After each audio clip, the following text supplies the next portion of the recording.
Ready. We need to get Ben in here. Yes, Ben. It's never no stream is ever complete without Ben. At least I don't think it is. I don't know about you. We also need to get Gizmo in here. Yeah, that's what I've been trying to do. No, wait, Gizmo's the comic relief. How do you figure he's the comic relief? I don't know. Technically, we're all the comic relief. Yeah, I am the comic relief. Especially that time all of the woman. Hey Ben, hey, click the watch together link. Somebody's here. Ben, click the watch together link. We have I also Candy. got a new message. Wait, I think it's do we have that? Where's that? Scroll up in broadcast chat. I added you there. It's watch together. There it is. Yep. Thingy. Sorry. Why is it that Ben is finally here? And now I need to hang on. Yeah, live and learn. Hanging on the edge of tomorrow. Live and learn. This laptop sometimes picks up a lot of noise, so I might just turn on push to talk. If you fade on, you follow. There we Live go. and learn. Never find your own way. There we go. What? Yeah. What the fuck is this? What the fuck is? I'm is playing that? SpongeBob. This puzzle I completely The fuck forgot are about. those? Like, how do I complete this? It's simple. You play a game of Tetris. Guys, what are you doing? Let's...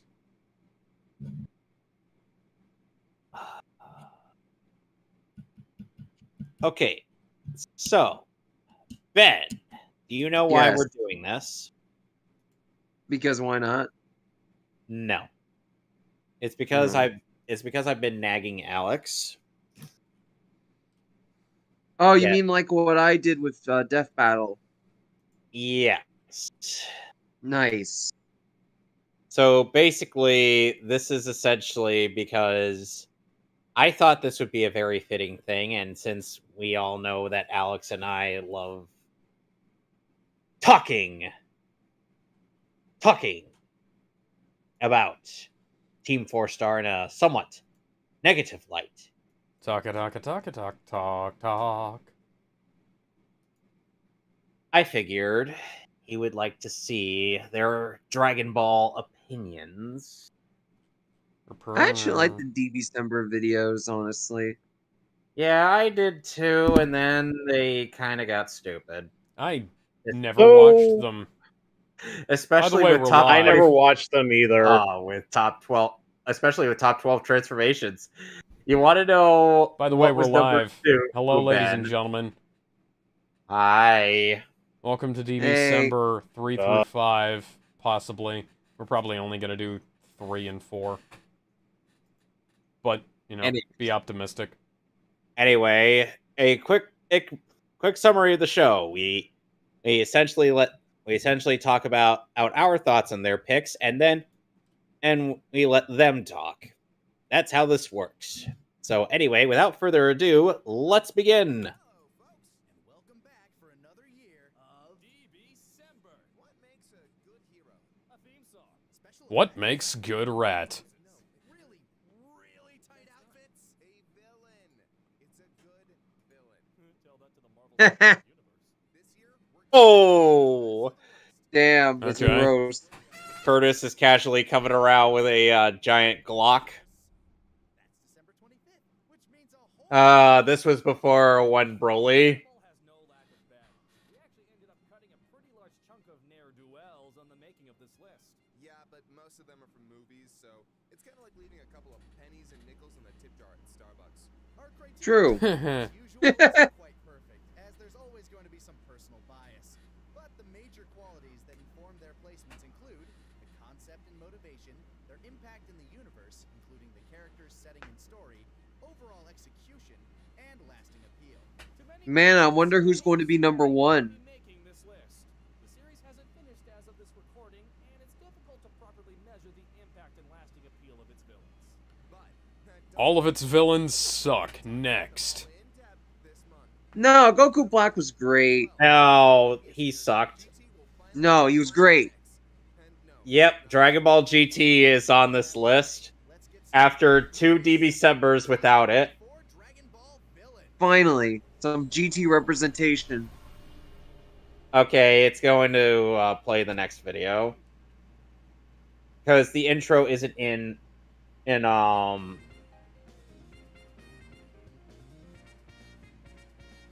intro wasn't in 24. Okay. Hi. Hirudegarn.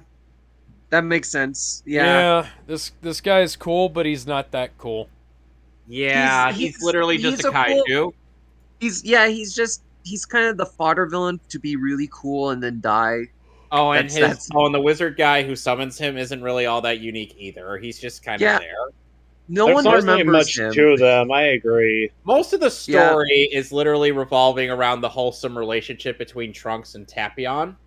Also, they tried to connect present Trunks with future Trunks, and that doesn't really make any sense. I think they were more trying to have like vague links between present and future Trunks, and it was like, hey, present Trunks has a sword too, and then present Trunks never grew up until Dragon Ball Superhero. Like, I do agree. Yeah, with him being because at the bottom of the Toriyama list doesn't like instead of- page characters. Like, I will say this, I do agree with him being on the list at the bottom instead of not at all, because he does have some really cool action stuff, and Vegeta does do some really cool stuff, but that's kind of it. He's just there to be cool and have the other characters be cool. Well, anyway, let's let them talk. God damn it, Scott.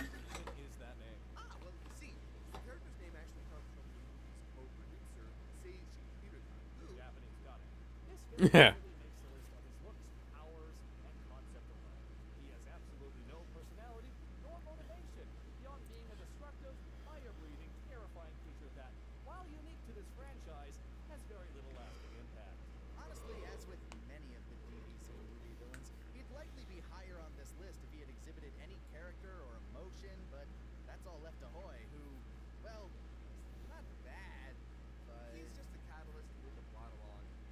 He also looks kind of like Babidi.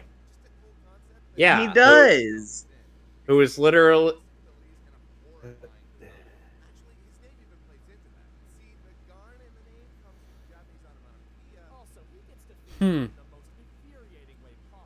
Yo, yeah, he does. With a dragon fisting. It's. Oh yeah, easy. Yeah, I agree with them. Cooler, yeah, I would have put the last guy in Cooler's spot because Cooler was in a terrible movie. But other than that, you know, yeah, I mean, this is honestly, I would love to see Cooler come back in Super because I would love to see what Toriyama or Toritaro would do with him. Yeah. Well, if they did like something decent with him, that would be all right. But, Here's the thing. It's like I like that there are some differences between him and Frieza, but at the same time, he kind of is just Frieza, but a bit more thorough.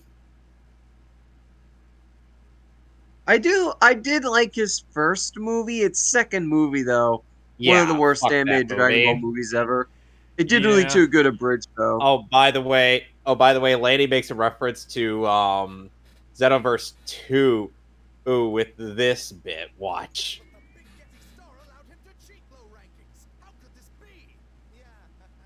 It's supposed to be, but the Big Getty Star allowed me to cheat death. How could this be?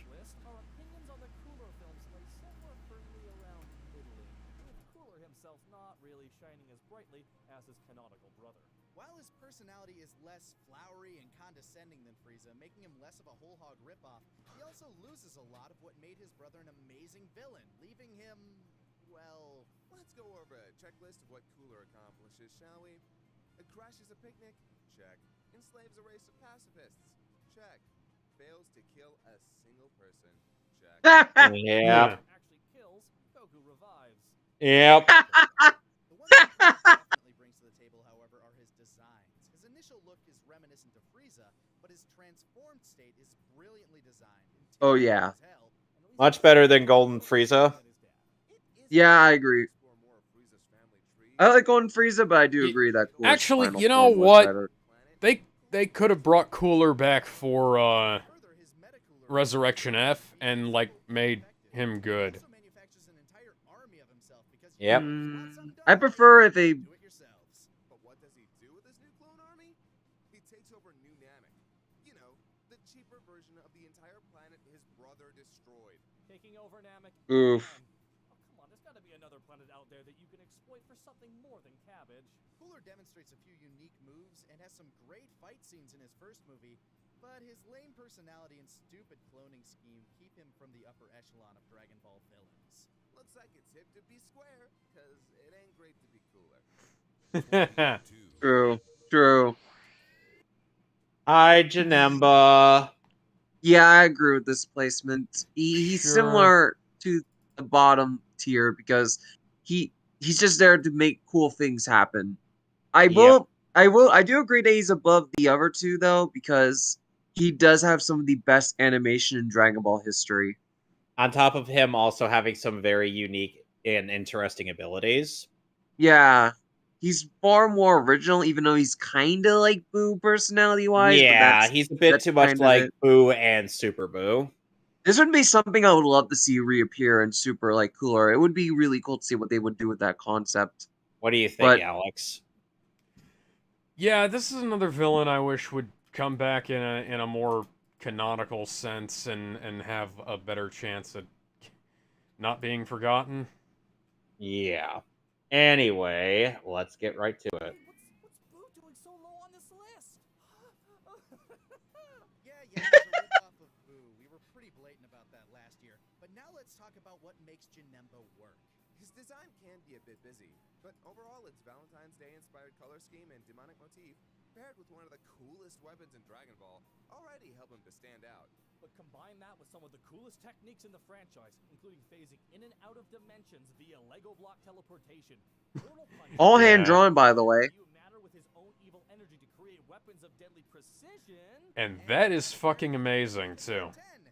If he hadn't been a shameless ripoff of a better villain and had, the slightest hint of personality.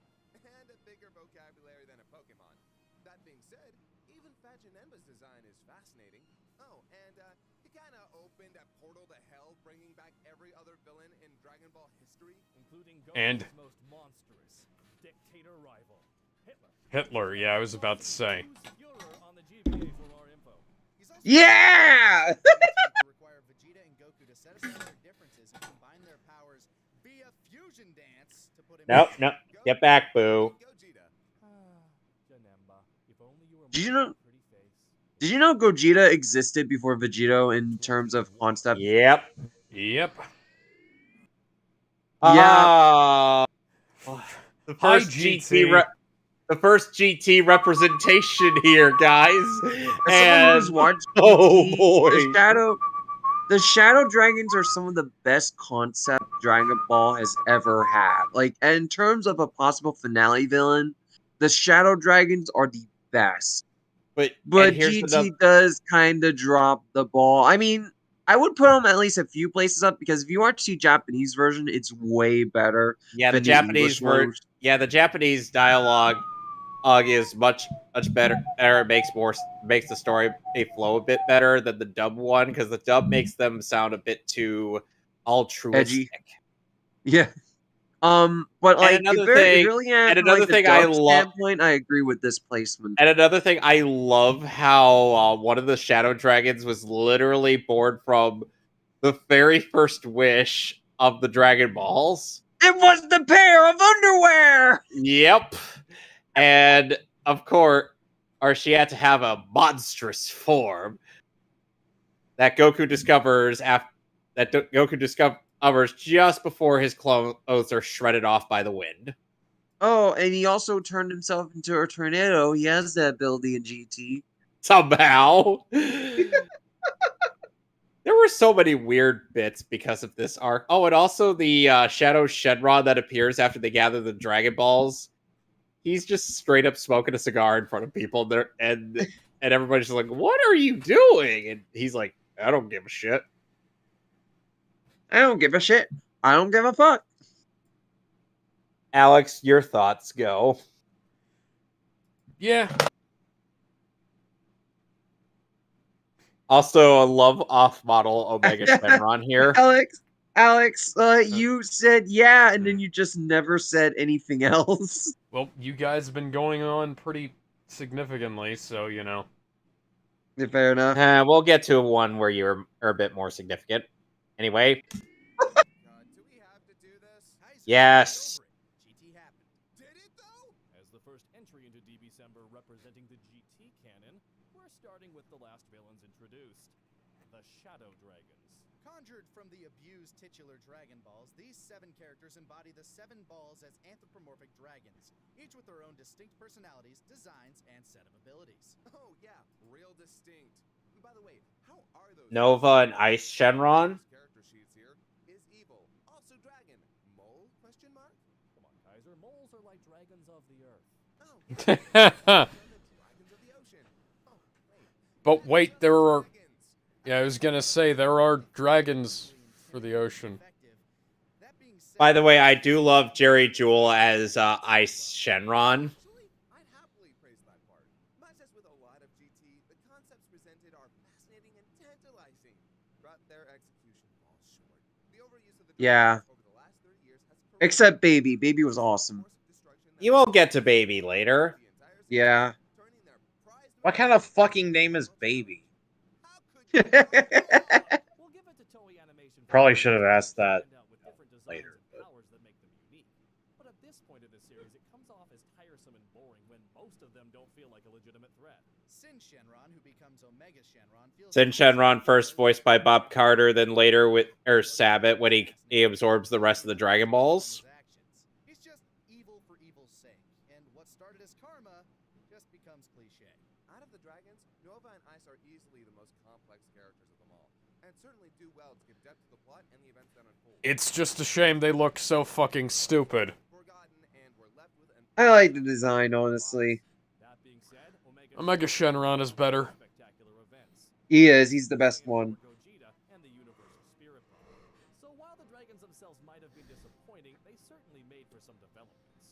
Also, they lead into the ending of GT, which we as a group wholeheartedly believe is the best ending the franchise has received. Come so far. on. So, wrap Well, up. guys, my Google Chrome's gonna close for a bit, make the list. See what baby bitches? and it'll come back in a moment. Okay, do you want us to pause? Find his brain in a jar No. and his Okay. companion. So it's Dr. Wheelo and Cochin. Yep. Honestly, Mr. those Mr. Brain and a Robot. I like him. I mean, they did predate Dr. Gero, 19 which makes Gero the ripoff of the movie villain, which is pretty funny. And they Yeah. are pretty cool, Yeah. but I don't really have anything else to say. They were cool bits of Dragon Ball history. They had some cool shit. That's World's kind of Strongest all I is a have to pretty say. good movie. Yeah, they're just kind Yeah. of there. The mean- the Ocean dub was great. The Funimation dub had Troy Baker in it. It did? Troy Baker Yeah. was in a lot of Funimation stuff back in the day. Yeah, that's how he got his start in voice acting. Excuse me. Damn, I didn't You know mean the that. Joker, Troy Baker? Yeah. Yes. Yeah. Also, Joel from The Last of Us. He played Batman in Batman Ninja Turtles. He's been on all kinds of stuff. Yeah. Yeah, he got his start in Funimation, then he moved down to LA. Hey, from there he Huh. ended up becoming a union voice actor. I think he was in Naruto at some point too. Yeah, he was in Naruto as Yamato. Oh, and Pain. Yep. among other characters. Those who Yep. liked last year's DBCember list have already seen the bountiful comparisons to be made with Dr. Gero and his androids. But we're going to review this terrible on their own merits. The exceptionally cool part about them is how unique their concepts and motivation are in comparison to everything that came before them. The plot of capturing Goku and replacing his brain to become both the strongest and smartest man in the world is fascinating and gives everything this dark sci-fi tinge that radiates particularly well with the visuals and music in this film. Unfortunately, while their concept certainly ranks them high for us personally, their execution lacks personality.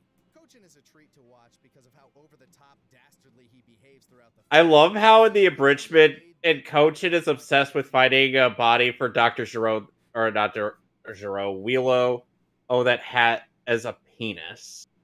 Yeah. Oh, you can't like- have old man penis. And he's like, and he's then like, I say, hey, Why not Wheelo, the green one? He doesn't have a penis. No, he's like, can't, no penis. And then later we get to go on. He's like, and Wheelo's like, Kochin, he's a child, with a penis. No! Oh my god. Gero himself is... A brain in a jar who wants to control the world because he's apparently super-duper smart and junk. While he's visually Of course. fascinating with his grotesque design and concept, he's not supported much outside of his quest for world domination via Goku's body. And Kochin is just a right-hand man-bot who, while I like how there's absolutely no way in hell you'd be able to put Wheelo's brain into any other body than this one. The abridged pointed that out. It's pretty funny. Yeah. They wish to build a body for the brain. And, And then he died of cancer. Yeah, he died of brain cancer because his brain was too fucking big. Zarbon, Frieza Force. Zarbon, Dodoria, and Frieza Force. Hmm. As Mm. as is a sort of ensemble, they are kind of interesting mooks. Yeah, they're interesting, say but I they're think that's pretty all good. you can really say. Too bad They're you pretty guys don't good, upload but, these you vids know. after the fact. In fact, they are. We don't private the videos later. It should all be up on the live stream. You're Stop chatting talking. with the- Said that. Yeah. of course. And yeah. the thing we is, don't like, we don't private these videos afterwards. It should be No. all in the live. Yeah. tab. Yeah, go to the live tab and you'll find them. It And is the a thing- bit confusing, though. and I find it hilarious how their version has Dodoria actually be a woman. I have a thick, meaty vagina. Interesting Static noise. fact, guys. In the Hungarian dub, Dodoria is female. Oh fuck. That, yeah, I think that might have been what inspired this choice. Yeah. Oh, and Zarbon is straight, but he sounds gay. And Vegeta would be like, "Hey, it's the gay one. Maybe I'm gay, or maybe stereotypes are bullshit." Pussy. Doria and the General Frieza forces wouldn't have made this list on their own, but as a collective, they helped to propel Dragon Ball to new sci-fi-inspired heights. Raspberry. And overwhelming strength. Well, overwhelming in comparison Ben, to you've the seen their playthrough of Xenoverse, right? gap in power Yeah, between minions I and think. good guys. So you know of Raspberry, Yeah. Buds, or either, or the arch nemesis. Doria and Zarbon. Mhm. While still being forces to be reckoned with in their own right, they exist primarily to emphasize how terrifying Frieza must be. Also to give Vegeta a ladder to climb. He burns through each of them with ease, with the only hiccup being Zarbon's transformation. But Zarbon's transformation exists not only to give Vegeta conflict, but also to introduce a mechanic that would very quickly become a staple of the franchise. That's right. Transformations all basically started with Zarbon. Unless we count the Uzaru, and that's I count the Ozaru. It's the interaction Same. villains get with others that help flesh out Frieza's presence as a villain. Their deconstruction of the elite Namekian fighting. Actually, look at it with Zarbon. He was the first to have like a more Ignore just how unique and non-beastly Yeah. form. Like it's non-ape, more Yeah. human sized. well as standard It was just kind of like a beastie version of himself where he was more in control, whereas instead of being gigantic. He looks exactly like the guy who would kill a kid then snap his grandfather's neck. But as they are in fact minions, it's no surprise that their ranking would fall beneath their masters. But that doesn't mean they didn't leave a heck of an impact on the franchise as a whole. Wait. I agree. Completely forgot somebody. Oh crap, yeah, how can we talk about the Frieza? Hi, Quay. Bye, Quay. Wee. Hi, Paul. Yeah, Paul. Sorry, I couldn't resist. Stop Talking says, oh, I'm still getting used to the new YouTube update, so I didn't realize that was a tab. Yeah, they have, it goes home, videos, and then live is right next to it between playlists. And, Yep.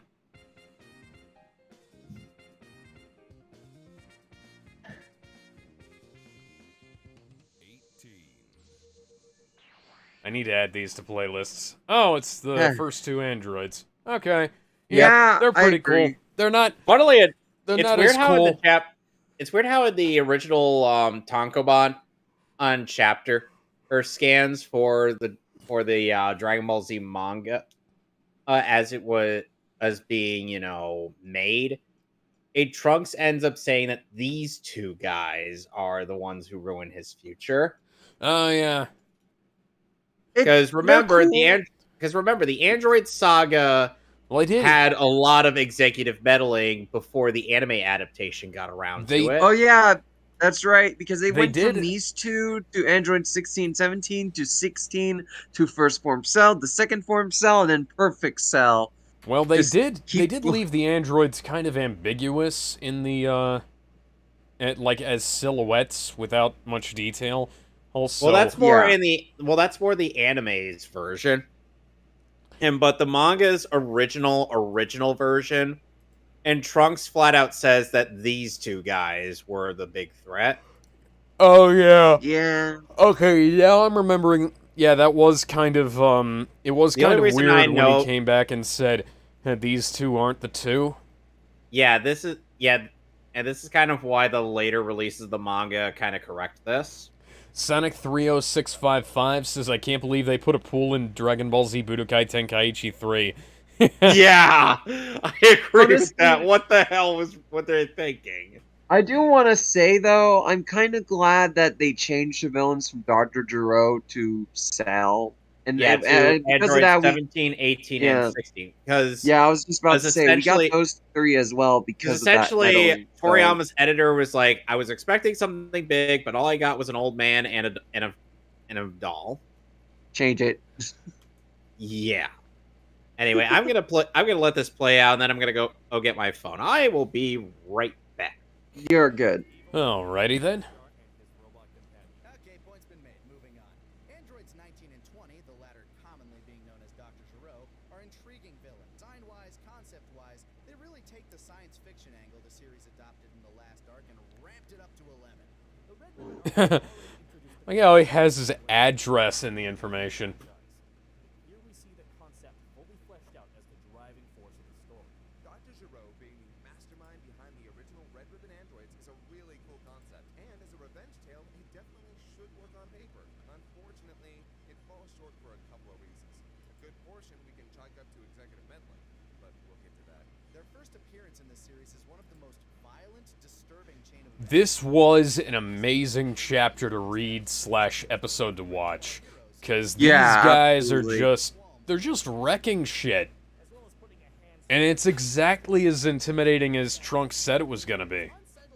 Yeah. It's one of the best villain introductions, admittedly. Just brutal. And there's a reason for that. And oddly enough, it comes down to their designs. You see, a Chinese doll and an old man dressed for a trip on the Titanic is exactly the first visuals that come to mind. Near, far, wherever you are. Yeah, apparently I can't find my phone. Huh. But aren't these just a geezer and a fatso? Toriyama had not planned for another set of villains, so he ended up scrapping them for Androids 17 and 18. This does little to affect their ranking, of course, but it does explain why they start so strong and then are so quickly set aside for their younger counterparts. Well, it also explains how I like how it. So you've got these guys who go down pretty easily to the Super Saiyans, and then you have the other androids, and that is a great escalation of power, I'd say, because you go from Look at the way they put. Look at what they did to Broly. Look at that. His titties are front and center. But yeah, the name. No, look at the name, Alex. Look at that. the bar's in the way. Hi, the fucking name. Okay, so yeah, But Okay. yeah, as Alex saying, I do agree with him that the executive meddling did make that arc better. Yeah, because you go from the awesome moments of Goku who getting his ass beat because the heart virus, and then Vegeta steps in and he just wipes the floor with 19, and then 20. Okay, he wipes the floor with the fat one. And is that 19? I can't remember. Yeah, that's it's 19. Yeah, 19's he wipes the fat floor with chubby 19. He wipes the floor with 19, and Dro's like, shit, and he starts running away. Hey, and then Trunks shows up, and he's like these aren't the guys. These are like what the fuck is going on? And then we see the ones he's familiar with, and that just shows like oh no, there's still more to come. This is still has, and they go on such an arc, and even if it had ended with them fighting the other androids rather than Cell, I think that would have been really cool. But then we had Cell, and Cell was fucking amazing. Yep. Anyway, let's talk about Broccoli. Yeah, so I agree with this placement. But Super only Broly because- would be higher, I'd say. Yeah, Super Broly would be much higher. Yeah, Super Broly would be like in the top 5. Z Broly is just kind of big buff dude to shred Vic Mignogna's vocal cords. Kakarot cried when he was a baby. Kakarot. Now I'm evil.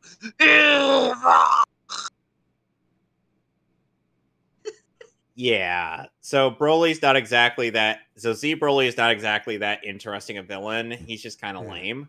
I get He's a the big- idea that the PTSD made him all fucked up, but like, If it had been actual PTSD, that would have been nice. Instead, it was yeah, like this. the concept is there, but he's just full on evil because Goku cried. A lot. Like with Super Broly, that was kind of more PTSD plus his father dying, Yep. which worked Yeah, that was really really well. good. Look, your father was killed by a stray energy blast. I love that. I love that acting from Chris Ayres. Sonic Chris, 30655 I says missed him. Z Broly had only one good movie. Yeah. Yeah, Agreed. the other 2 movies were pretty bad. As we Hey, discussed remember in the last when Goten DBCember, pissed on his face? actually Trunks. It was Trunks, yeah. Remember when Because Goten was Remember still when trying to figure out how to Gotenks- wish the Dragon Ball. You remember when Make it- Gotenks... I can't believe. Also, why does the second Broly movie have some of the best animation? I don't know. Anyway, So good. only Ska is talking about this. Terrifying design and his stick of being the legendary Super Saiyan works well in concept, but is poorly executed from start to finish. His motivation ranges from weak to laughable, and 2/3 of his films are utter garbage. He only made this list because of his impact on the audience of the franchise, and we all wish Yep. he'd been stabbed a couple more times as a baby as to save us from the suffering. Film 5 times to give you the abridged version. Nah, Enjoy it. We loved working on it, and we love you all so much. Next. 16.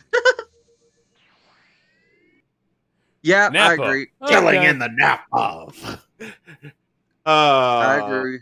I feel like Nappa mostly makes this list just due to the fact that he's like one of the first few villains one of the few villains who has actually killed a majority of the heroes. Yeah, his fight with the Z Fighters is one of the best in the franchise. First he goes he just effortlessly tears through Tien's left arm, and even Chaozu's sacrifice ends up meaning nothing, as does Ten Shinhan's. Then he just straight up murks Piccolo. Oh, and only Gohan and Krillin were left until Goku arrives, and he just gets his ass just royally kicked, and it's satisfying to watch. And yeah, and the thing is that Nappa in the canon series isn't all that interesting of a character in terms of his personality, but TeamFourStar made him such a character. Oh, yeah. Hey, Vegeta, what's the scouter say about his power level? It's 1006. No way, really? Yeah, kick his ass, Nappa. Awesome. And then Nappa gets his ass kicked. Wait, Nappa! What? I hit the scouter upside down. It's over 9,000. Rah. Let's continue. yeah. Let's continue. You'll have to excuse us, as it's only going to be myself and Kaiser this time. Yeah, for some reason, Taka's been tied up and gagged in the storage room. Exactly the first character that people think of when they hear best Dragon Ball villains. At least not till we became a thing anyway. But backpatting aside, he's actually a very effective enemy in the Saiyan saga. The death of major characters up until this point was something that the franchise had already become familiar with, but the utter onslaught Nappa lays down is nothing short of monstrous, and it all climaxes with the death of the only character Fun who fact. absolutely could not die, effectively Fun taking fact, the free card and setting up for the Ben, if Seamus were watching this with us, His actions are ferocious. both Nappa's his original voice actor and his Funimation actor voice a character in One Piece, Cool. specifically a part of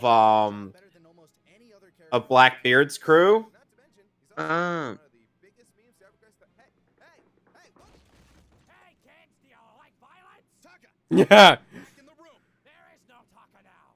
There is only Nappa. Nappa. Hey, kids, do you like violence? That's a great quote. Oh, Garlic Jr. A.K. Garlic Jr. A.K.A. What's his fucking name? This guy, but worse. Pilaf. Pilaf, but worse. That was what I was thinking. You know, they say that Yeah, Garlic why Jr. is- is it? No, they. I don't. I don't say know that- about putting him above Nappa. Well, here's the thing: Garlic Jr. is basically Pilaf, but effective. I mean, Yeah. true, and- but and I he's still even don't know voiced about by the putting him same above. guy in English and in Japanese. What? I still don't. Yeah, Chuck Huber and Shigeru Chiba. Oh, yeah. Okay. For some reason, I thought you were saying they got the Japanese voice actor to play him in English. I Why thought the would you same think- thing. Why would you think that? I don't think This is- Funimation would be able to get Shigeru Chiba to speak English.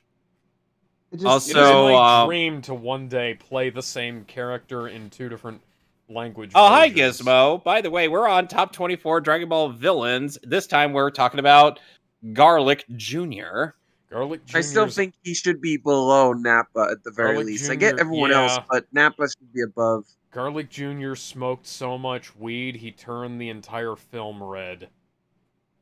And it I into his eyes. thought that was Gohan when he Look ate at his those fucking apples. eyes. Look at his eyes. Why is there a red tint on the screen, Toei? Fuck you. That's Pilaf. Peel Who's Peel- currently What if you took him, but then made him Have people forgotten about Peel Off? I forgot. I feel like they have. No, What about Garlic Jr.? What about no, Gizmo. We haven't forgotten Pilaf. How could we forget the OG Dragon Ball villain? I mean, think about it like this: Dragon Ball Z, Cell and Frieza, right? Yeah, and GT, Super actually Super brings back the 17. Pilaf gang. right? Barely, but then like they brought him back old.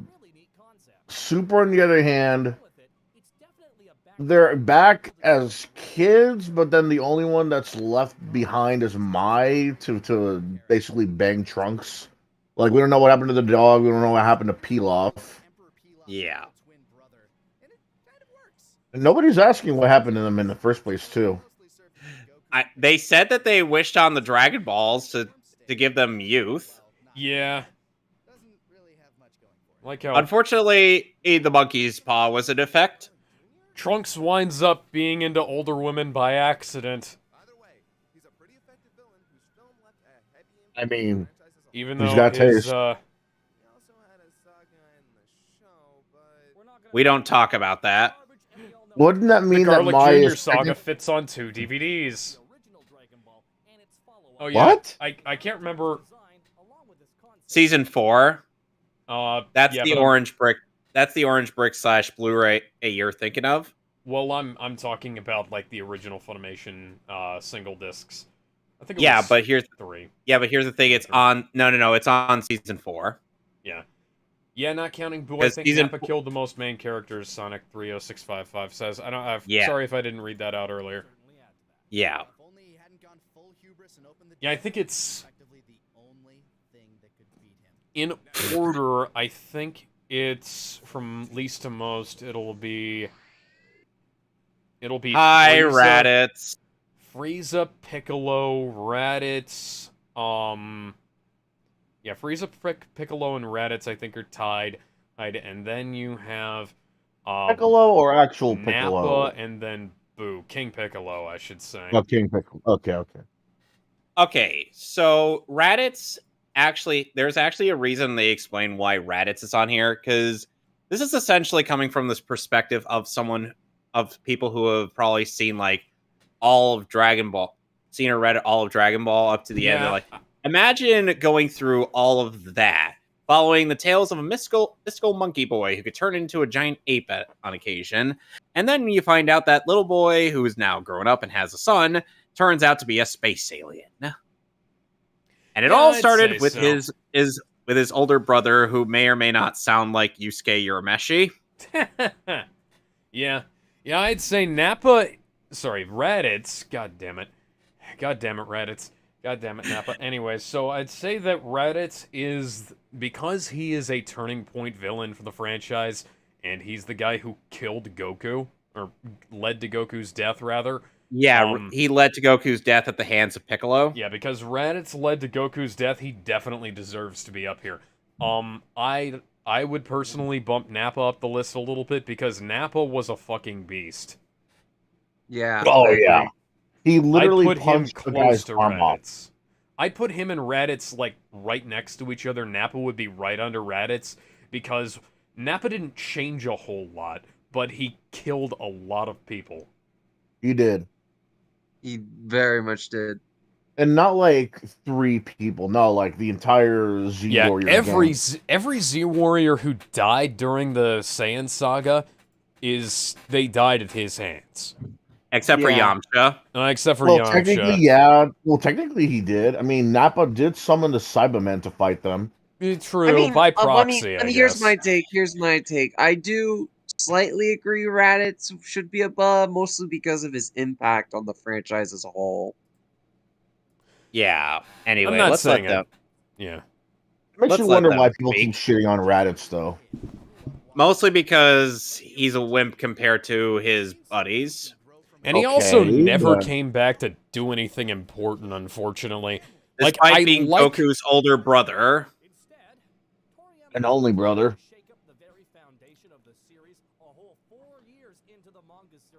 I kind of... Have you ever listened to the videos that Masako X made of, like, what if Raditz... Oh, yeah. Like, what if Nappa was good? What if Goku was a female? What if Hercule... I'd like it if you take, like, what if Raditz turned good and what if Nappa turned good and put them together, but honestly, like, I feel like Nappa we can do without in the story, but Raditz, if Raditz turned good, that would be a very interesting twist to the franchise, you know? Would be. Again, also considering that since he's the brother, it also raises the question... Okay, what happened to the mother then? You know, where is she? Well, do we have any more siblings? Well, yeah, we know that, but if this were, okay, yeah, that makes sense. But let's say they just released Dragon Ball Z. If they did do a thing where Raditz turned good, then people would start asking about like other siblings, other relatives, Bardock. It's like, oh yeah, no, we didn't have any other siblings, and then Tree of Might happens, and it's like, where'd you come from? Oh, I'm your secret brother from the same mother, but we, like, look the same, and Reddit doesn't know about me because reasons. Yeah, bullshit. I never bought that for a second. It was a movie. Nobody cares. Hi, baby. Finally, we get the best villain in Dragon Ball GT. Baby always reminded me of Boo crossed with Omega Shenron. I can see that. There we go.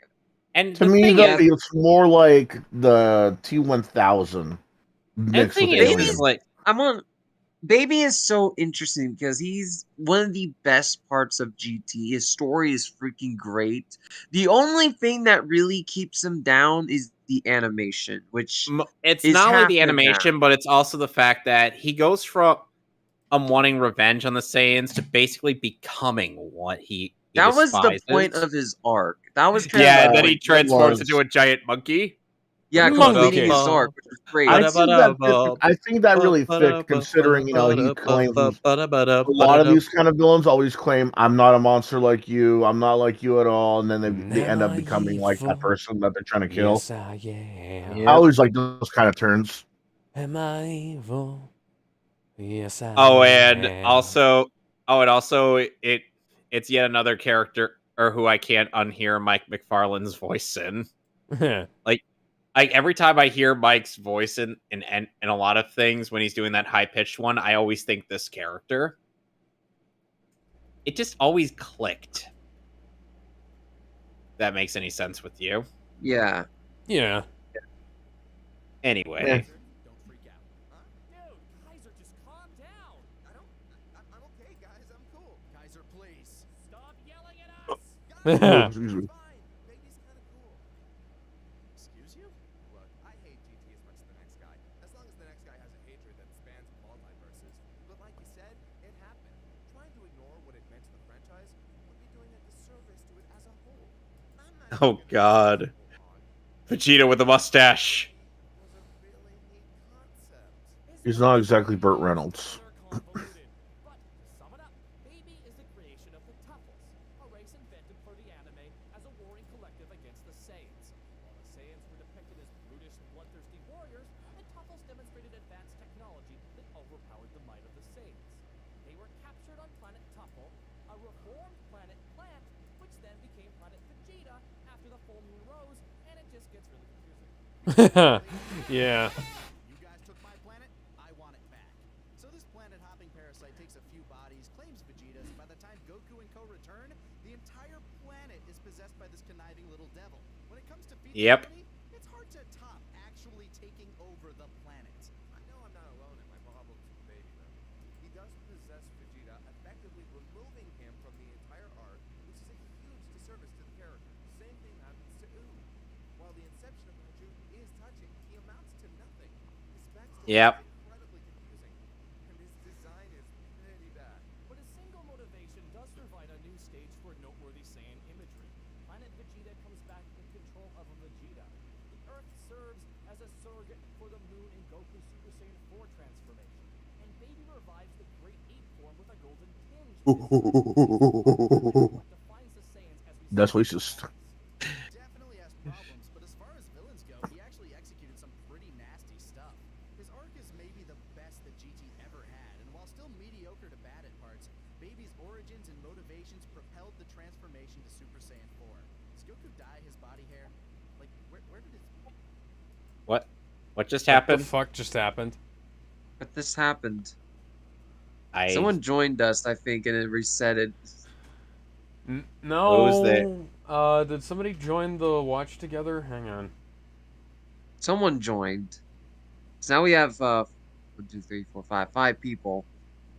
Is that did Mason join? No, No. no. It's just Mason dropped who's out. this Someone random guy? Who's this guy? Who is this? Hang on. Someone I'm left. scared. Yeah, there's just some rando who joined us. How did you join us, Mr. Randomer? Dragon Penis 97? Who is that? That's me. That's me. Fingers. It's my. I'm Dragon Fingers. Penis. Fingers. Okay. Oh, Okay, hang on. add No, that's all of us then. And so I'm AKDOV. Oh, I know who it is. It's wait, is it Gizmo. Mason? Did he just not disconnect? That was DBG. Mason. All right. He's your name here. Urinating tree. Let's go. He actually executed something before. Does Goku dye his body hair? Whose audio is echoing? Let's It's just not play it mine. and see. Where did his pants come from? Wasn't he a kid? Okay, it's done. That unfortunately just don't salvage it. As a character, he's petulant and sniveling rather than insidious. Maybe Final Bat had something to do with that. Oh look, something worse than DB itself.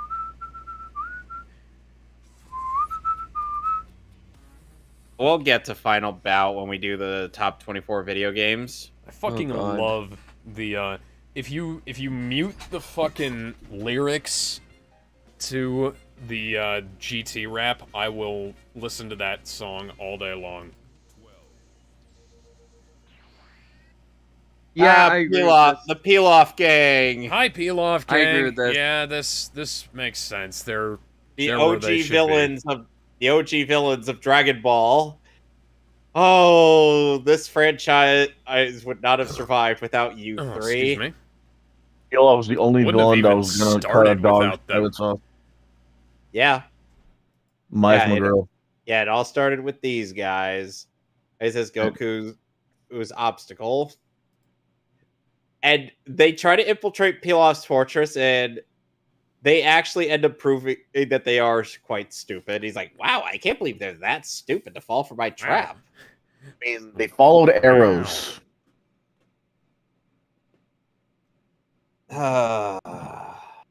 Anyway, honestly, these guys are kind of funny.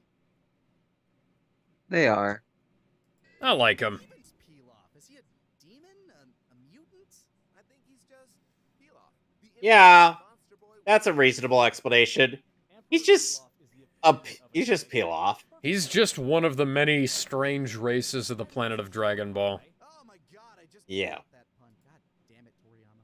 Are a batch of villainous schemers on the hunt for the Dragon Balls in order to control the world. But they aren't quite effective at their job. I'm pretty Nope. sure Team Rocket has had more long-term success than these guys. They're hardly Somehow. anything, they're wholly ineffectual, and their designation as villains is barely qualified by their overall motives and some questionable acts they put our heroes through. But that's not what earns them this spot on the list.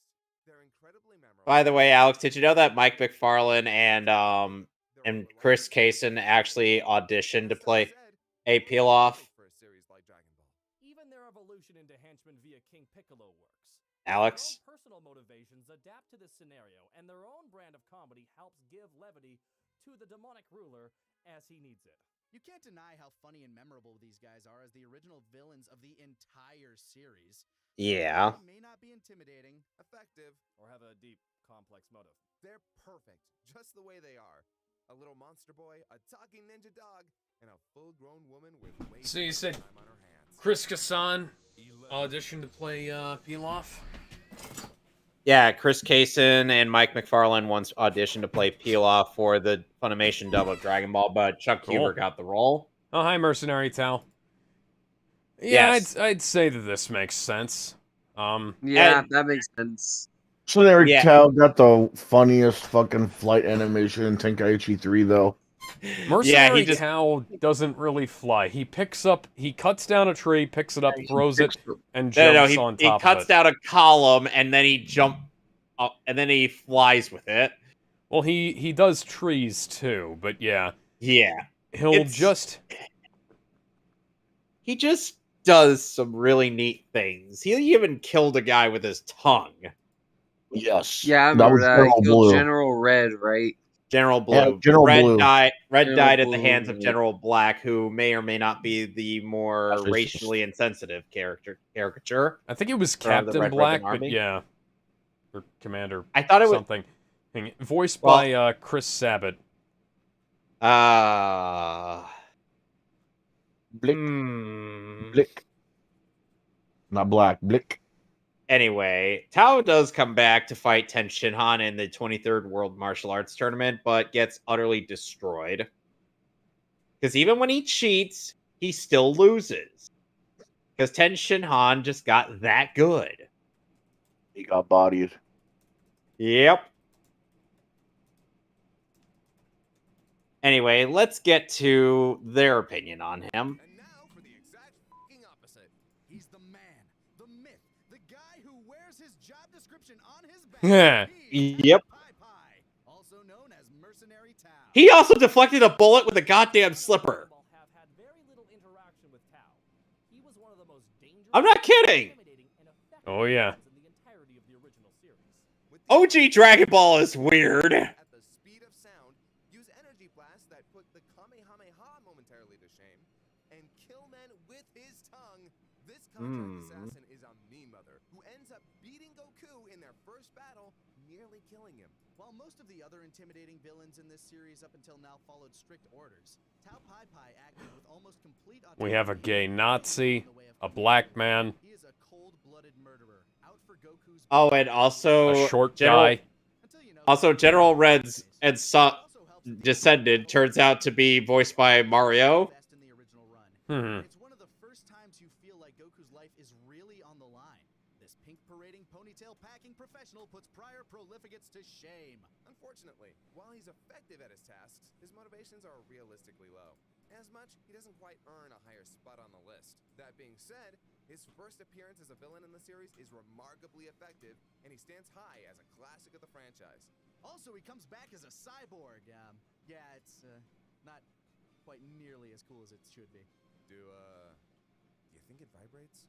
I mean, what's the point if it doesn't? What? And now The for Red the Ribbon entire Army. and now for the entirety of the Red Ribbon Army. Yeah, only I one of would've those guys put is the- playable. I would have put some of these guys on here individually, but okay. It kind of makes sense to put the I mean, entire army I there. do agree with putting them together, though. Honestly, The Red Ribbon Army is an interesting group, and oddly enough, Mystery Fusion, and who is a Dragon Ball YouTuber that's been reviewing the manga for a while now, out in chronological order of release.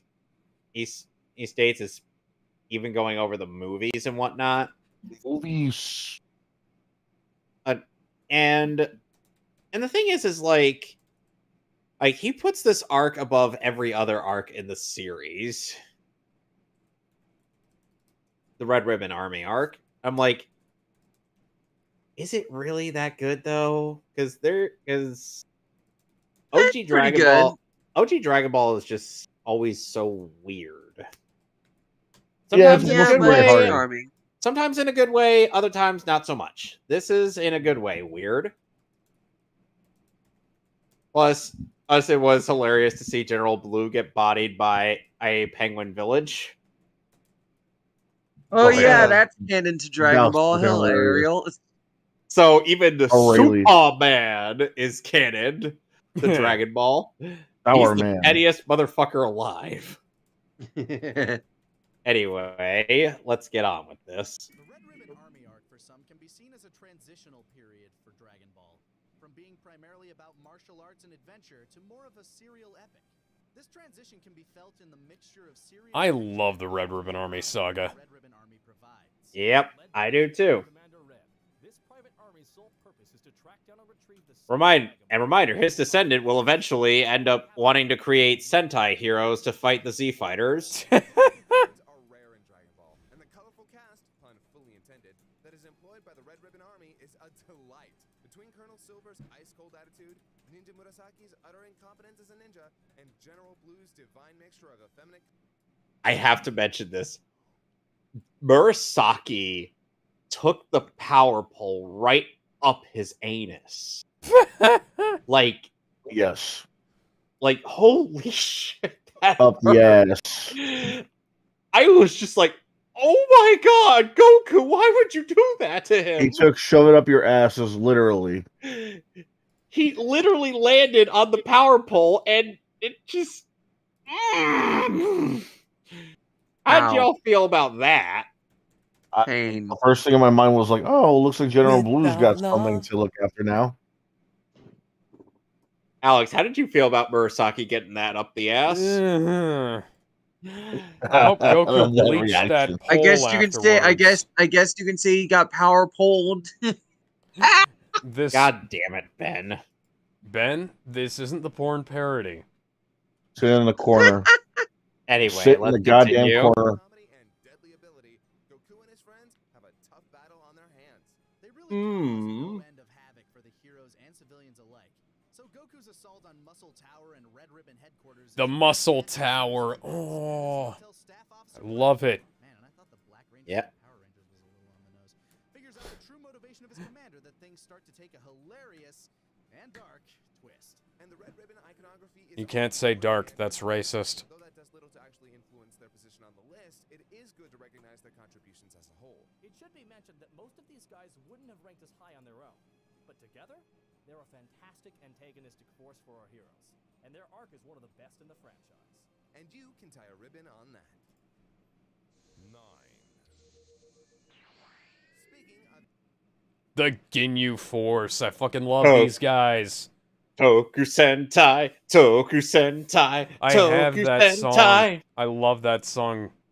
Oh, oh, The name's Rickomb, and it rhymes with doom, and Yo. you're gonna be hurting all too soon. You got a little, you got a little logo in the bottom left corner of the damn screen, as if this was an actual WWE event. Yeah. Oh, that was good. That was a good moment in Dragon Ball Z Abridged. Better And with Stone Cold Steve I Austin. love that reference. entire arc. And yeah, the Ginyu Force is overall just a really memorable posse of bad guys. Like, Wrestling's fake. this is kind of like Toriyama being like, you know, I love the Super Sentai people. Let's make that into actual bad guys. You gotta wonder who even put together the crew in the first place, because that's the person you have to thank for coming up with the poses and shit. It would. I mean, be it's the guy great. in the center, of course. We but- know, well, we know he's the leader, but that doesn't mean he put together the group. Of Hey, all remember of the when things... Ginyu came back in Super? Yeah, and then he ends up dying again. Of all of the things we could have gotten a movie of, why didn't we get a movie about the Ginyu Force? Yeah, why didn't you know? That's a good point. Why Like, the didn't we get Ginyu a Force movie about returns. Ginyu body swapping and trying to steal Goku's body? That would have been interesting. Like, they have like different armor, and then they have like weapons that are supposed to parody the Power Ranger weapons. Yeah, that would have been really nice. Yeah, but then they get in their giant robot to defeat the good guy. And then they just die in a powerful explosion. You know, that would have been awesome if like 5 of the Dragon Ball heroes were doing like this a beam struggle with the giant robot parody of the Power Rangers and stuff. Oh, Something like that would have been pretty cool. You know what? You could do 2 Ginyu Force movies. You could do like Ginyu Force, Ginyu Force Secret Origins, and like you could do immediately Z Fighters versus Ginyu Force film, and where like the Ginyu Force come back to life or escape from the afterlife, and they put together like this giant robot that terrorizes the city, and like this could take place during like the middle of the Buu, right before the Buu saga. Right before the Buu saga, you have So Gohan and the gang come to try to stop him. They're like, "What are you guys doing here?"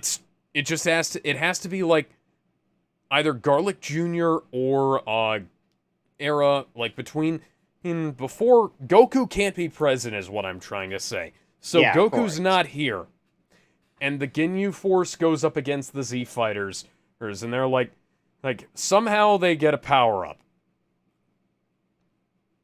And then this movie could have also explained how Gohan got that helmet. Yeah, and like Why maybe not? Ginyu... Why not instead of the actual Ginyu Force? It's a new group. No. Anyway. Oh, you bring the Well, Ginyu anyway, Force let's back. get to it. Here we have one of the few villainous teams in the entire franchise. Maybe Ginyu's little brother shows up trying to avenge his... Goku Sentai. Last entry, we mentioned the Power Rangers. Here, we see a full-on inspiration from the Japanese formula in full effect, with a group of alien mercenaries I love Frieza's reaction. He's just like, oh god, what have I gotten myself into? It could give Goten a character arc. Sonic 30655 says, yeah. Goldo packs the protein with yogurito, or yogurt. The deadliest combination for your arteries are Jason Burger as cheese and butter, and Rikum is cream, aka cream. The Milk Force. Goldo's ability to stop time by holding his breath is new to the franchise, but even this game-breaking ability is pushed to the brink up against our heroes. Luckily, he pulls double duty with psychic powers that almost ends with the world's most kid-unfriendly kebab. The fascinating thing about these guys is how well they Yeah, but then Vegeta just decapitates him. Yeah. Murdering folks. They Rochambeau to figure out killing order and who will be lucky enough to take up the task, which makes them terrifying when their powers are put into full effect. Rochambeau, aka Rock Paper Scissors. Biggest run for his money he's ever had. His battle with the rambunctious, eccentric Rikum is a marvel, full of sweeping attacks and heavy hits. And the accuracy and precision in which Jace and Burter coordinate their attacks would have been a match for any other character if Goku had not shown up in the nick of time. It's good he does too. Yeah. Every single one of the heroes And this is one of the best moments in the entire series. Where Goku comes in with Hulk Hogan's theme. we have an evil I'm a real American. Fight for the rights of man. When it comes crashing down and it hurts inside. You know, I kind of wonder. Before we continue, I do wonder, what was Ginyu's original body? Who knows? That would be an interesting thing to have a movie about. Anyway, Yeah. anyway, Anyways. androids 16, 17, and 18. I already talked about them, so I'm gonna go to the bathroom real quick. You guys do your Yeah, thoughts. these guys are cool. Also already talked about them. They're fucking cool. Let's move on. Yeah, they are. Gizmo. Gizmo hasn't talked about them. Gizmo.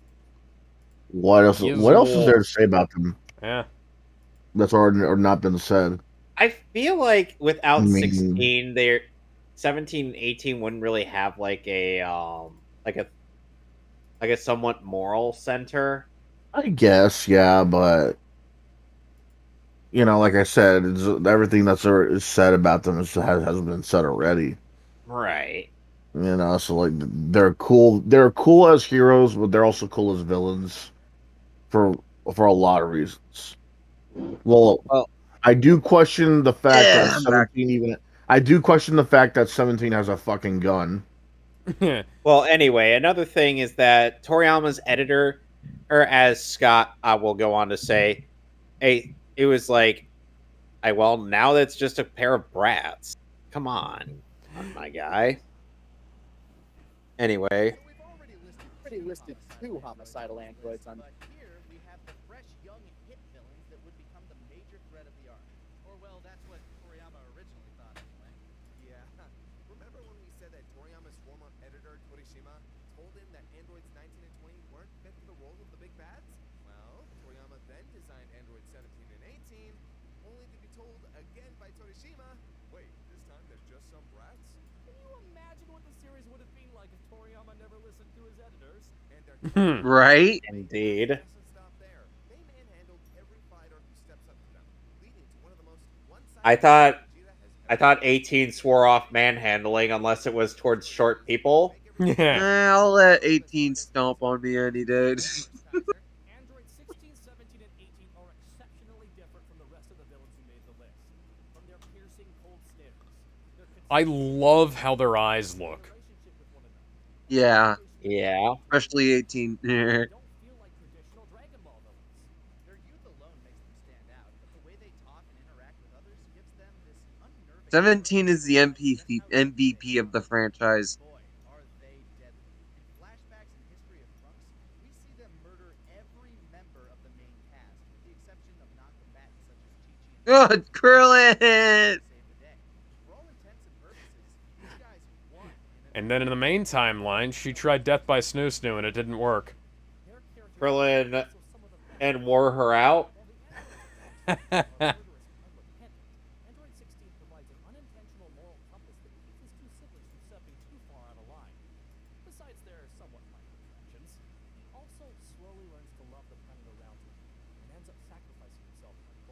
Android 16 was fucking badass.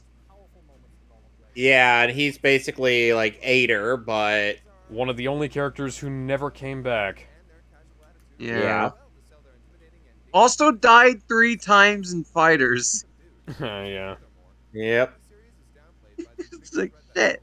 Give 16 a break, man.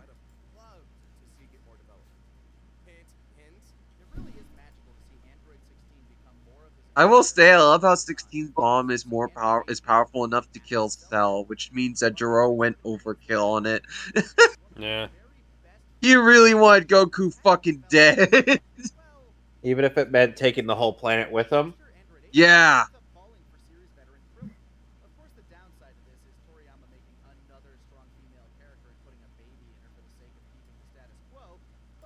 What? That was stupid. I mean, like, didn't development made sense. Why is the stupid comment? Yeah, what the fuck? Whatever. Piccolo What was Jr. that he said Jr. about Android 18? What the Piccolo fuck? I don't get it. I wouldn't put Piccolo Jr. higher on this list than the androids, mostly just because Piccolo Jr. is more remembered as a hero than a villain. I would put him at least. I mean, okay, I get why he's up here because he does have one of the best fights in the franchise, but at the same time, I'm talking about Goku versus Piccolo Jr. by the way. But at the same time, like the androids, I don't know. I am kind of conflicted on it because there's good reasons for him to be above, but there's good reasons for the androids to be above. They actually had a poll where they said, "And should King Piccolo and Piccolo Jr. be separate?" Yeah, but they're the places there are on the list. I feel like Piccolo, just regular Piccolo is like too high on the list.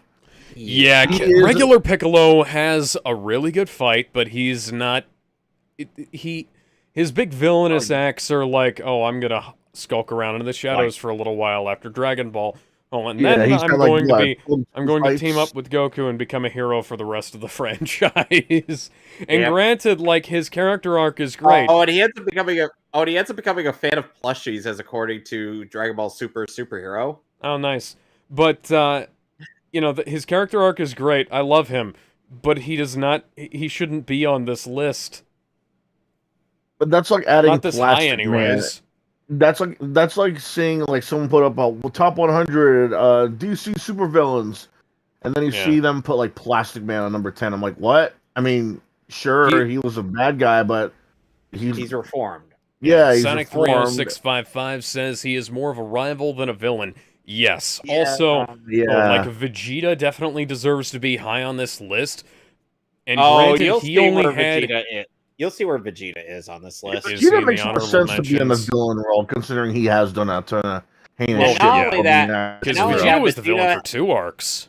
Not only that, Vegeta was more or less just kind of a villain for most of the series, even like an anti-villain who was acting more for himself. He didn't fully come into his hero status until after he sacrificed himself. Yeah. No. Well, I was also gonna say like he became more hero-y during Cell, and then full on face turn during Boo. Yeah. Not counting the Majin Vegeta transformation. Anyway, let's get on with this.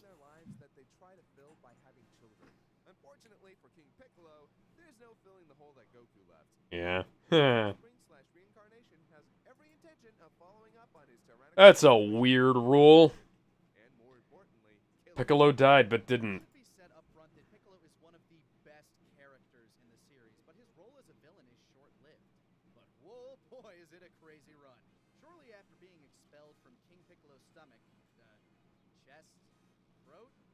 Seriously, where does he come from? There's a hole the size of a 14-year-old in his abdomen. He hatches to reveal a demon baby who is quick to explore the new world around him. Fast forward to the 23rd Tenkaichi Budokai Tournament, and he makes his first appearance as an adult.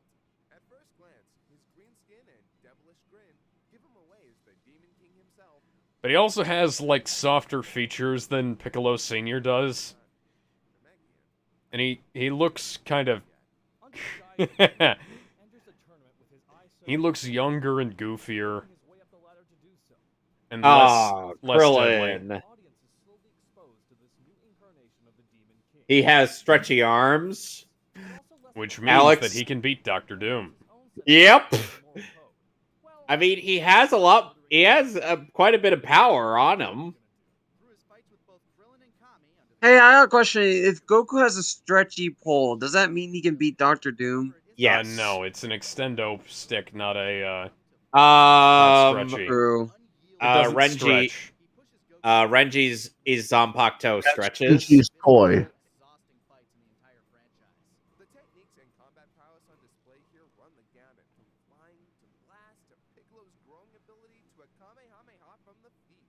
Their fights put the best Dragon Ball has to offer on display with wonderful animation, choreography, and just, I gotta watch it again. While Kaiser is busy digging out his blue bricks, let's take a minute to recap the fights before Goku. Piccolo's appearance is a chance for both Kami to come to the forefront as a character in the story, as well as for Krillin to get one of the most satisfying fights the poor little monk gets in the entire show, surprising both the audience and the demon prince? His battle with Kami also allows us to get a peek into the true nature of Namekians. While it's not explicit, they have a conversation in a language that's distinctly alien, though neither of them would realize this until later in the story. It's one of the few bits of foreshadowing within the series and really adds depth to the story. Also, Why does the guy that Kami possess have a Hitler stash? That's a good question. It might not be a Hitler stash. It might be a Charlie Chaplin stash. It never really was a Hitler stash to begin with. People just called it that because people associate it with That's Hitler. what it is. And then encourages him to get stronger, as so they may repeat this all over again, which then becomes kind of a trend for Goku, for better or worse. But it's this act of mercy that allows Goku is extremely lucky that he ends up making the right judgment on these. Yeah. invaluable member of Goku's entourage. Piccolo joins forces with Goku to defeat Raditz, temporarily adopts Gohan, and even sacrifices his life for the whiny little squirt, giving us a true redemption in Dragon Ball. And it's a beautiful thing. We'd only see a story as complex once more, but, well, we'll get to him soon.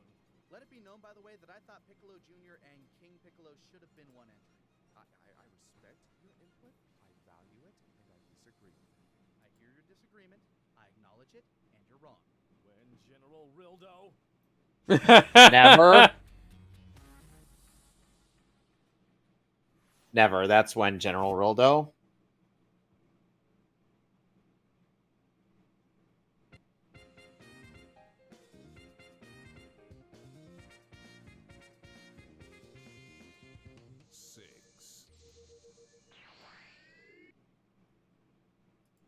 Oh, Yeah. I think he I should agree. be in the top 5, but okay. Yeah, it's at least fine. It's good enough that he's in the top 10. Yeah, I'd say so. I feel like this is fair because makes more I do sense think he with the fact deserves he's a in the top- 6. Yeah, it makes more sense that he's in the top 5, but top 10, I'll still take it. I mean, with how the arc kind of drags itself, I mean, it's good, but, like, I don't know. Oh, are they gonna add just Majin Buu as a whole, or are they gonna add his I think it's form as a Margin separate Buu thing? as a whole, plus Bibbidi Okay, and cool. Bobbidi. Yes. Bibbidi Bobbidi Boo. AKA Disney will be suing Toriyama very shortly. I don't... Yes. Oh, yeah, and just so every fanboy doesn't on. have to get a hernia, there's Oh, yeah, Majin that is Buu, Evil Buu, and December. then Super Buu, and then Kid Buu. You can all suck it. There's not 3 forms, there's 4. Mm-hmm. Okay. Anyway. Where are you, Mouse? There you are. Wait, Boo didn't make the top 5? What salt-ridden hell have you wrought upon us? Sorry guys, with the number of mighty villains in Dragon Ball, someone had to be left out of the top 5. And unfortunately, Boo just doesn't cut it. It all comes down to the fact that while he's certainly not a bad villain, he can just be kind of boring. And the I feel like the Falconer score really picked up by this arc. Oh, yeah. It's a shame Like they it- didn't have Bruce go back and do the fucking Saiyan Saga. I'd rather take the Faulkner score.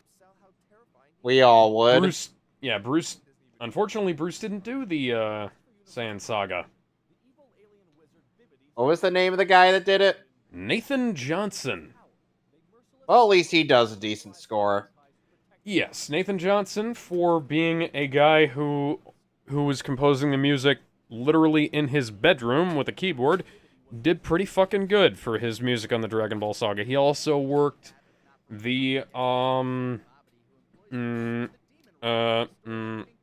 early Frieza saga. I'm trying to think, who's the guy who did the movies and GT? I don't know.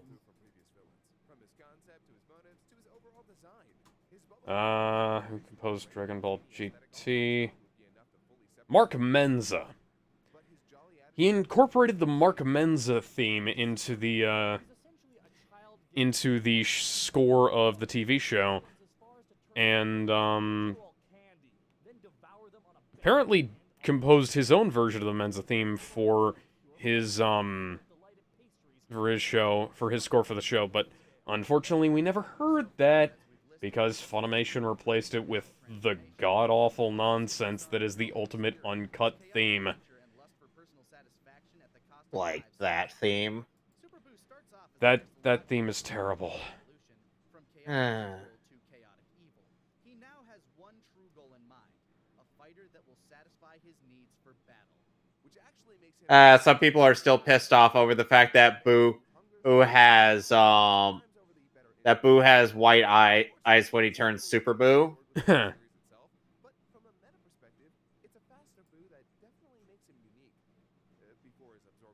That's the last thing I concentrate when I think of something bad coming from a villain.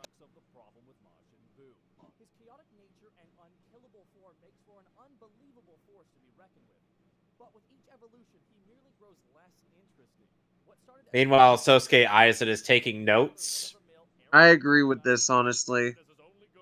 until we're treated with the final form of Boo, colloquially known as Kid Boo or Pure Boo if you're a purist. The epitome of chaos and evil within the series. His only concept is death and destruction on a cosmic scale, and in one fell swoop we return to the best parts of Boo. Except not really. Unfortunately, by the time we Fat Boo and Kid Boo are the best ones. Yeah. At a whopping 56 chapters and episodes dedicated entirely to Majin Buu, the most interesting parts of his character have been explored, abandoned, then scrambled back together haphazardly, only to leave us cheering Goku's spirit bomb on, not to save the universe, but to save us from the story dragging out any longer. A lot of this stems from implicit fatigue on the part of Toriyama, as well as rumors of Shane Boo couldn't be in the Tournament of Power, yeah. Yeah. I mean, to be fair, we did get Frieza out of that, and that was the best. No, we could have gotten Yeah. Future Trunks back. Why not Future Trunks and Frieza? No. And Boo. No. All that being said, we still love Boo. If these deficiencies in his character were only What about Videl? Larry in our top 3. Vidal's not a villain. In the Tournament of Power. She wouldn't really factor. Yeah. Are you fucking kidding me? Didn't she beat the shit out of one of the Majin characters? Yeah, actually. No. Not really. Definitely opens up possibilities for some interesting character In the We got tournament? we got some Bulma cake. Let's just say get ready for number 5. Ooh. Okay. Yes. Hello, Yeah, Beerus. okay. and Whis. He's not really a villain, though. He's just a crybaby. Not. I mean, he's not really a crybaby. He's more of a brat. The funny Plus- thing is, he's literally only the villain for one movie, and then he just kind of splits. Like he's just he no, he's stops just kind being of the villain, there. and he just kind of becomes another member of the supporting cast. Oh, and Yeah. then he ends You up either die simping a for. villain or Oh, and then live he long ends enough up to see simping yourself for become Chila. a side character in Dragon Ball. Yeah, then he ends He's up still simping made for for a great villain, though.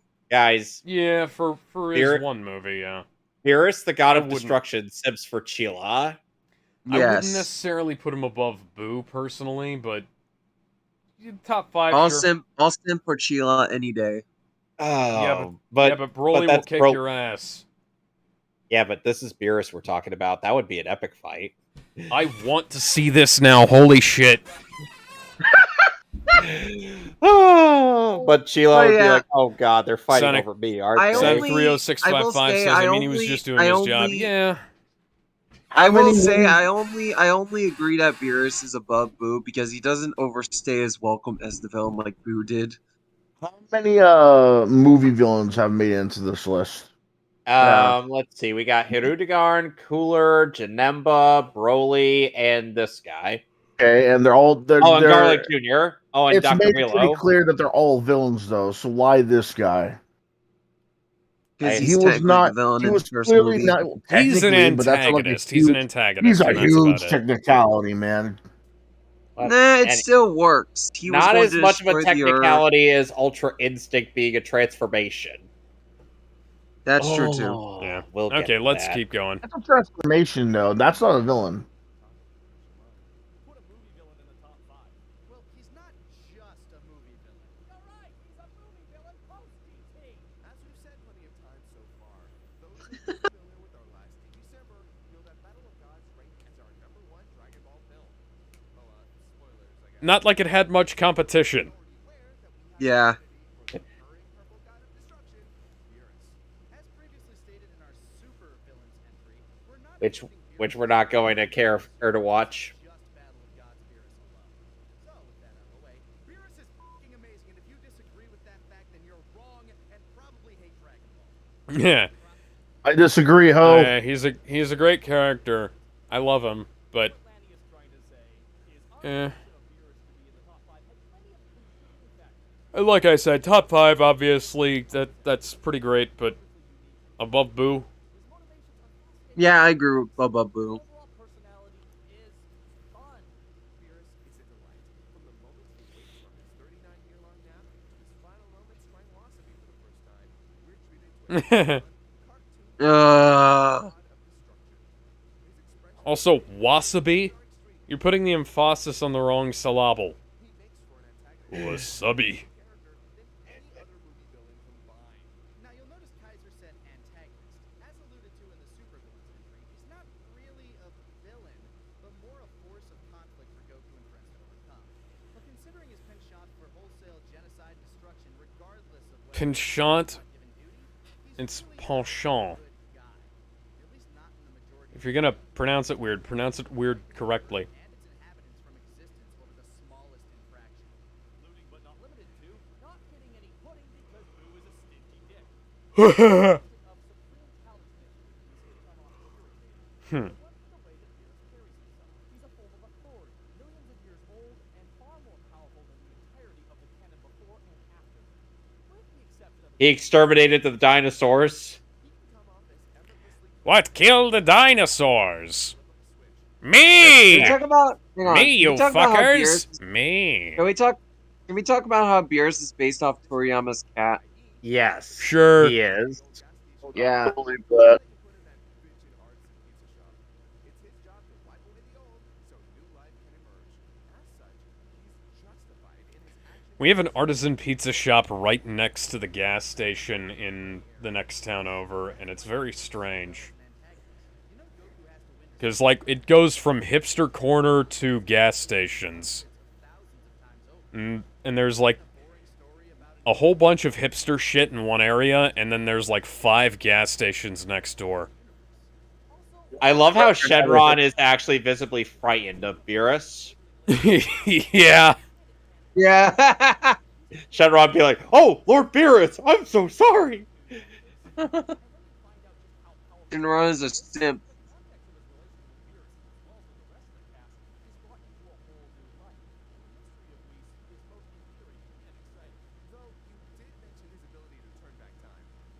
If I could turn back time, if I could find a way to back all those words that have hurt you. However, Whis as a teacher, both Vegeta and Goku, is a term that works perfectly. I'll happily take a saga dedicated to that, thank you very much. Beerus, on the other hand, has no place in the film and actually actively hurts it by being present in some of the bigger scenes. It sucks away all the tension when you know that someone that outranks both Goku and Frieza is just Agreed. It's almost like time travel is a thing that you should never introduce as a catch-all, save-all for everything. It's part of the reason why the thing about the androids and the android saga, or they weren't able to undo Trunks' future by stopping the androids. No. Champagne. Agreed. Oh, thus begins the saga of Cell being ranked 4 on these lists. Okay. Woo! He'd be my number 1. I would have put him. Yeah, I was gonna say number 1 or number 2. Personally, I'd put him very close to the top. Like number 1, closer to the top than this, bright anyways. For everyone, living the next out three your do top him, fantasy. but I do understand it. Bright Cell's great though. Gizmo. Remember when Cell Max was a thing? God, I hated that form. Can we never? It's not even Cell. It was just some clone of Cell. Yeah, it was literally just a clone of Cell. It's like, welcome to the clone saga. Population us. Anyway, Gizmo, your thoughts on Mr. Perfect Cell being stuck at number 4? Should have been on number 1. Fucking, I get it. Frieza made the Super Saiyans appear. Yeah, number 1, yes. No. Number 1, yes. He almost killed Goku.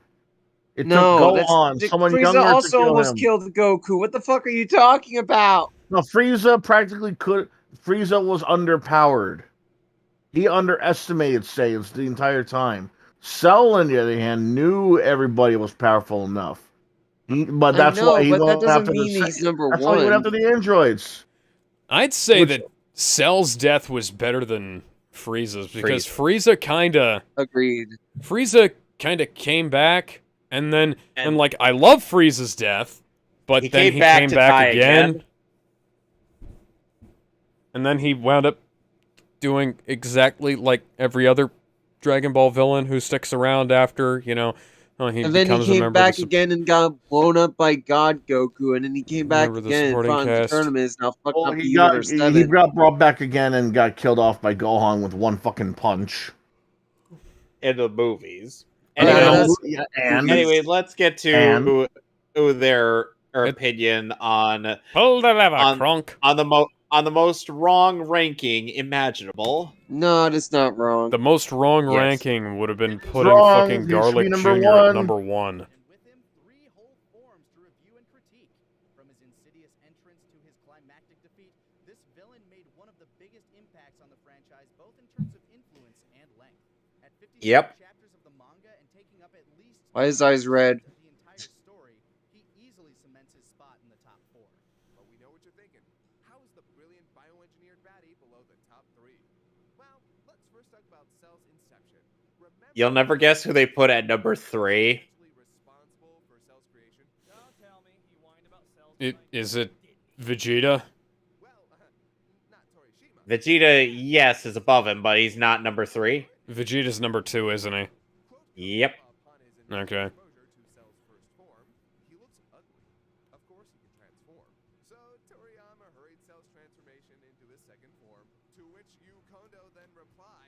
That's even uglier. Yep. Toriyama had actually wanted the second form to play a more active role, but Cell's hasty evolution does grace us expediently with his final form that and it also gives us second form stayed a little bit. I do too, but on the other hand, like I also like how imperfect Cell convinces Vegeta to help him. Semi-perfect Cell. Yeah, yeah, that was semi-perfect, great. yeah. Perfectly. Yeah. His voice actor in the dub is amazing, yes. Oh, pretty much every voice of Cell is great. Even the abridged voice is legendary. And the thing is with fun fact with Damien Clark's voice as Cell, in the video games, it's because Norio Wakamoto only used one voice for every form of Cell. Damien Clark Damian Clark's cell voice to just be his imperfect cell voice. So even his perfect form sounds like ah, ah, ah. Hello, friend.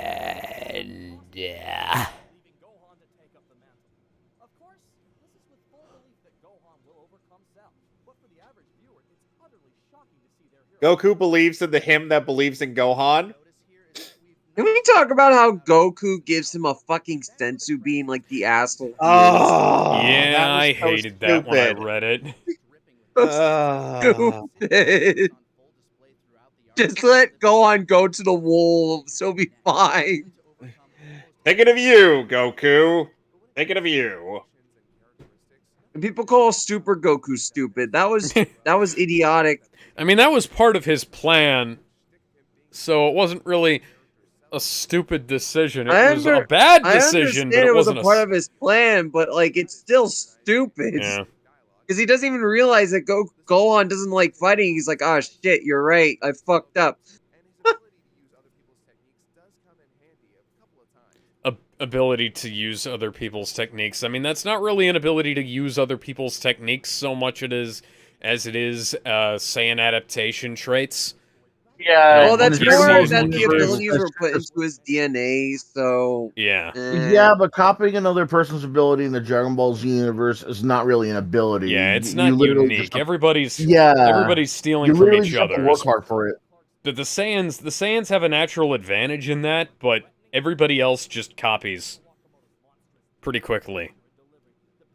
Like the Ompa-Ray, the Kamehameha, the Masenko, the Solar I love Flare. how literally anybody can learn those in the Dragon Ball Z universe. I mean, Piccolo once tried it, and just to see if he could do it. And Piccolo's like, "Oh my god, I can actually do this!" Yeah. They missed an opportunity to have Gohan teach Videl the Kamehameha because of that.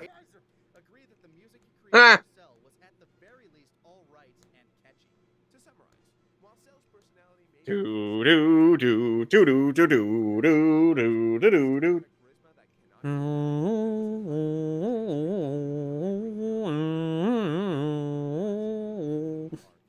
We're gonna get copyright strikes! Stop singing! Everybody loves that theme. It's so Alright, good. and now we're on the top 3 villains. Woo! Why is it not playing? Oh, there it goes. Oh, you just spoiled the ending. Good job. Alex, what did you do? I hit no buttons. I fixed it. King Piccolo? No! Yeah, Put King Piccolo lower on this list! No. Why is he up top? He's he a is number 3. phenomenal villain. I mean, Are you kidding me? Goku only but one better- original attack not taught by someone. I can't remember any of Goku's Okay, he's a attacks great that- villain, but better than... Aside from the better John than, King like- Fist and Put him down No, at wait. number It can't be 6. like King Piccolo is one of the best villains in Dragon Ball. Why is the slander? Better than Broly? yes, Which better one? than- Which I'll one? try Better Maybe. than the Red Z Ribbon Broly. Army? Z Broly, yes. Any Super Broly. no. Fuck, I don't care. Yeah, I'll agree that Super Broly Put goes King above Piccolo both of down them. at number 6. No, What about number I would 10? keep him here. No, put him at number 10. God. No, He this guy belongs is in one of the best He Dragon Ball villains. belongs Are you in the kidding me? top 10. That doesn't mean... He's a great villain. It doesn't mean he's better than any of the other ones. No, like That's like me saying that Parasite is a great Superman Dragon villain. Ball for the better. His It's like me arc saying- and his character helped to change so many things in the I franchise. understand that, but I don't want to put him at... Why would you put him in the top 5, though? Let alone Yeah. top 3? It makes That's like sense. That's like me Especially saying, with how "Oh, this Croc, is structured, Jesus. this is like me No, I saying agree with Killer this. Croc is the best Batman villain." Should he That's be in the not top? Killer that Croc should he be in isn't the really top that 10 though? memorable, though. King No, Piccolo that's what I'm is. saying. That's what I'm saying. He's not that memorable. He's impactful, but King who the Piccolo hell is memorable. who's What gonna are you remember talking King- about? Who's gonna He has remember some of the King most Piccolo iconic over moments in the Frieza? franchise. Who's gonna remember King Piccolo over Frieza? Frieza's not I mean, below Frieza's- King Piccolo. Frieza's That's higher on true. this list. I would Freeze not is put this literally guy number above one. Cell. I would not No. put. Of course, he's number one. I mean, would Why not would I you mean, put him in hell- the same Cell. list? I mean, Why hell, would you Alex. put him in the same wait, ranking as Gizmo, them, Gizmo, though? Gizmo. We have a bit from Dragon Ball Z Kai Bridge that perfectly summarizes that. No, enough of that. Now listen here. Y'all be skipping over my best shit. Ranked me as 4th best villain under King Piccolo. I'm perfect Cell, motherfuckers. And Dende on fucking Earth. You better recognize the crackle of my raw sexual energy and line your 1990s asses up so I can. And then Cell just dies. I had to. Would have been great if that was actually a thing, but no, we have to deal with King Piccolo being in the top 5. Hit the button. Anyway, Bite Listen me, to what you they have to shouldn't be say. there. I agree anyway, with let's this, make but let's- progress. Not a demon king, but instead, a lord slug. This joke is Firestone. But you know, My impeccable singing voice. It's worth noting I see trees of brown.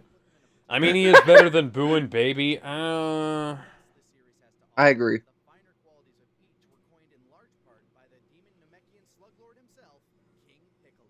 By the time the 22nd World Martial Arts Tournament was wrapping up, we'd had plenty of villains. The comedic trio of the Peel-Off Gang, the ambitious and terrible Red Ribbon Army, the professional assassin Tao Pai Pai, even Baba's troop of monstrous misfits and the Crane School. Yeah. Ten Shinhan didn't make the list because he barely even qualified as an antagonist and hardly even Yeah, any actual- Piccolo Jr. barely qualifies as an antagonist. Nah, same Piccolo logic. Jr. qualified a lot more. The entrance of the terrifying King Piccolo Did the same kind of thing. true out-and-out big bad. An all-powerful I mean, hell, Piccolo wounded fewer people than fucking nobody in his merciless blood Tien did. to secure his place atop a throne of bodies and rubble. And it is both bloody and merciless. After being set free from his prison, Furry King. the first thing on his to-do list is not Oh wow, that is his name actually. King Furry. back where he belongs, spitting out more children than an Irish Catholic rabbit. Numerous previous antagonists from the World Martial Arts Tournament, including Nom, Girin, Manwolf, and even Krillin. No! Yeah, see, we're all familiar with death in Dragon Ball, but at this point in the series, Krillin's death is completely shocking and unprecedented. The manner in which it happens as well is enough to make your blood run cold as he's helplessly murdered by Piccolo's henchmen, leaving his body for his friends to find and Goku furious. It was rare until this point to see Goku this heartbroken and angry over, well, anything. But the death of Krillin leaves him in a blind rage that ends up nearly getting him killed. Twice. By Tambourine. Revenge and destruction that leads him to King Piccolo, and a fierce fight that leaves him having Guess he really doesn't like music. ultra divine water to stand any chance. Ultra convenient bullshit water. Ahoy! Yeah. Yeah. I thought that was a bit weird when I read it. But, you know. You know what? You know what one of the Dragon Ball Z fighting games on the GBA did with King Piccolo? What did they do? Piccolo wished him back to life just so that he could body him and fuse with him. Okay, that's pretty cool. And that's how he beats Boo in Supersonic Warriors. He beats him up and then uses the Mafuba to seal him away. I'm not kidding. That's actually what happened in Nice. Supersonic Warrior. Oh, and in his story, he kills Cell with the Makanko Sapo. Oh, in a similar method to Raditz. So he basically kills Goku again to kill Cell. Yep.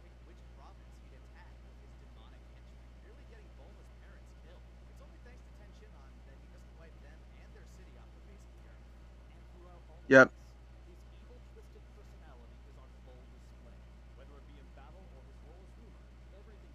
And, oh, and you know who ends up learning the Spirit Bomb in Supersonic Warriors during his campaign?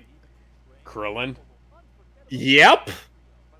Well, Krillin did beat Broly. Oh, and you know what the second part of the Frieza saga, a part of his story is? What? It spoils the title, which is Krillin dies. You Let's pronounced just his say, name right earlier, Kaiser. What the hell are you doing?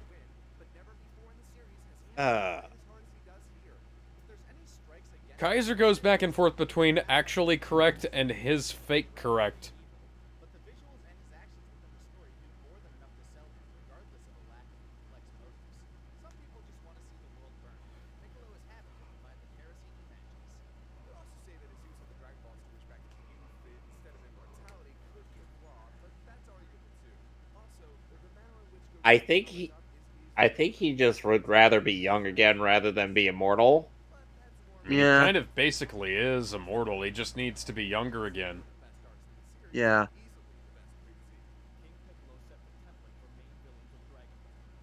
They kind of go back on the opinion of King Piccolo's arc being the best before E2 when they get to their last DBCember. It's Hi, over Vegeta. too! Yeah, I agree with Vegeta being here. Yep, He's number very 2. same. Makes the most sense, yeah. Vegeta has a lot of We even impact need as a villain and a lot of impact as a hero, and you know, him being at number 2, who makes sense, especially He also considering has- they put Frieza at number 1. Goku versus Vegeta, the first one, is also one of the best fights in the entire franchise. Oh, not the- yeah. They actually consider You Goku know- versus Vegeta being the best fight in all of Dragon Ball. And you The know first people fight. that, and you know that the guys from Toei, was it, paid attention to how much people loved Goku fighting Vegeta, to the point where, you know, he went back to being a villain when he was under control from Babidi and fought Goku. Yeah, a lot of the Goku versus Vegeta fight in the Buu saga was mostly anime exclusive. Since, you know, Okay. since a lot of it wasn't in the manga. Yeah. Uh-huh. So, oh yeah, that's kind of Okay. what helps with that. Uh, Anyway, let's still cool. continue on.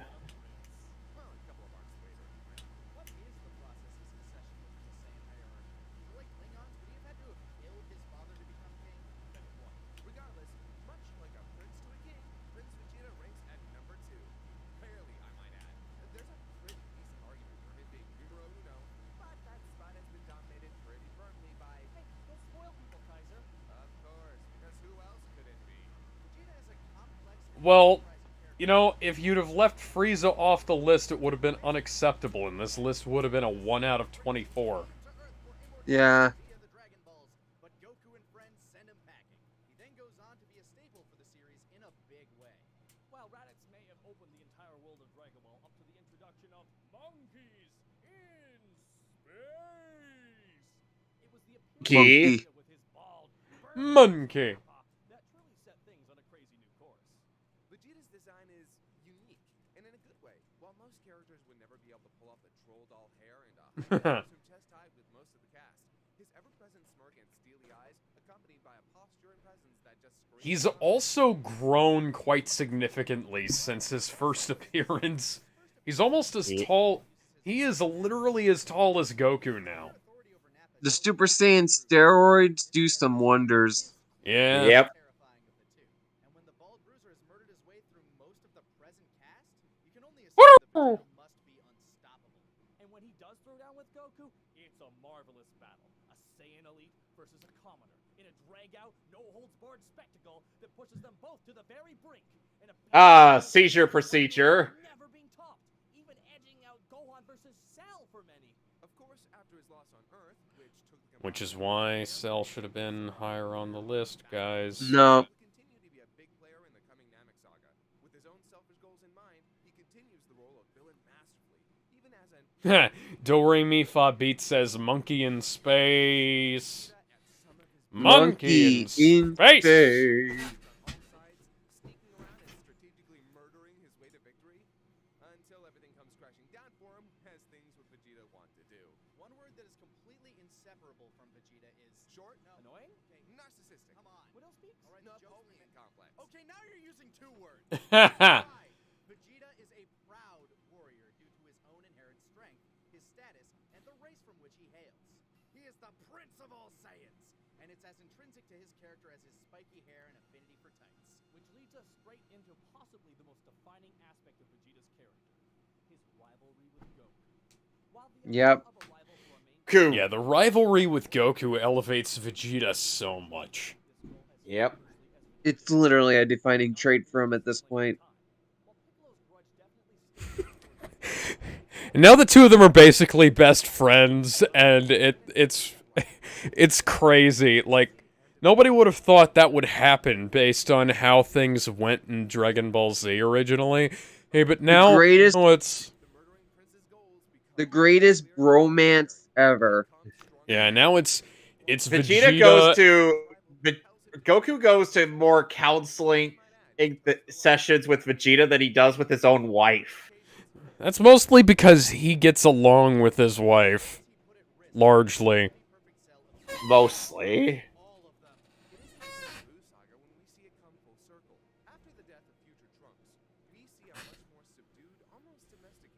Hold on a sec.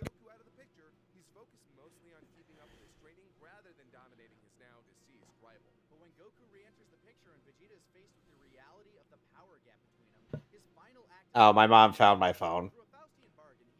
Oh, cool.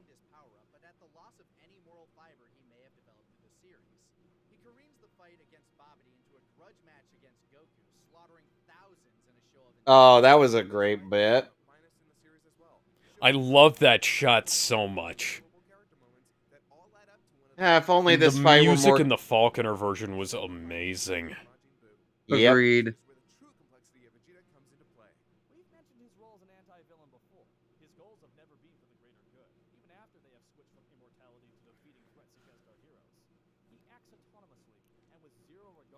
And even if Vegeta's little motive rant and is out of character for Vegeta in the original English dub, but it's a really good one. Know what I mean? Yeah, he wants to fucking beat Goku. He's been like he's like he just is like meaningless, huh? What do you know of meaningless? Spend most of your life ruled by another. Watch your race dwindle to a handful. And then tell me what has more meaning than your own strength. It gives you a semblance of things bubbling under the surface for him. Him of the character that he's always been, but kind of even while being like the most powerful villain we'd ever seen up to that point. I mean, something that he'd kept hidden otherwise. Because Vegeta, it ties into his pride a lot. Because he's always been about pride, and he's always been about, like he is the best of the best, even when other people are above him in the power rankings. Because he wants to be the best of the best, he sees himself as the best of the best, and when he's not the best of the best, it really irks him. And it gets under his skin for, at this point, fucking decades. And the fact that Supreme Kai just deems his conflict with Goku meaningless really set him off.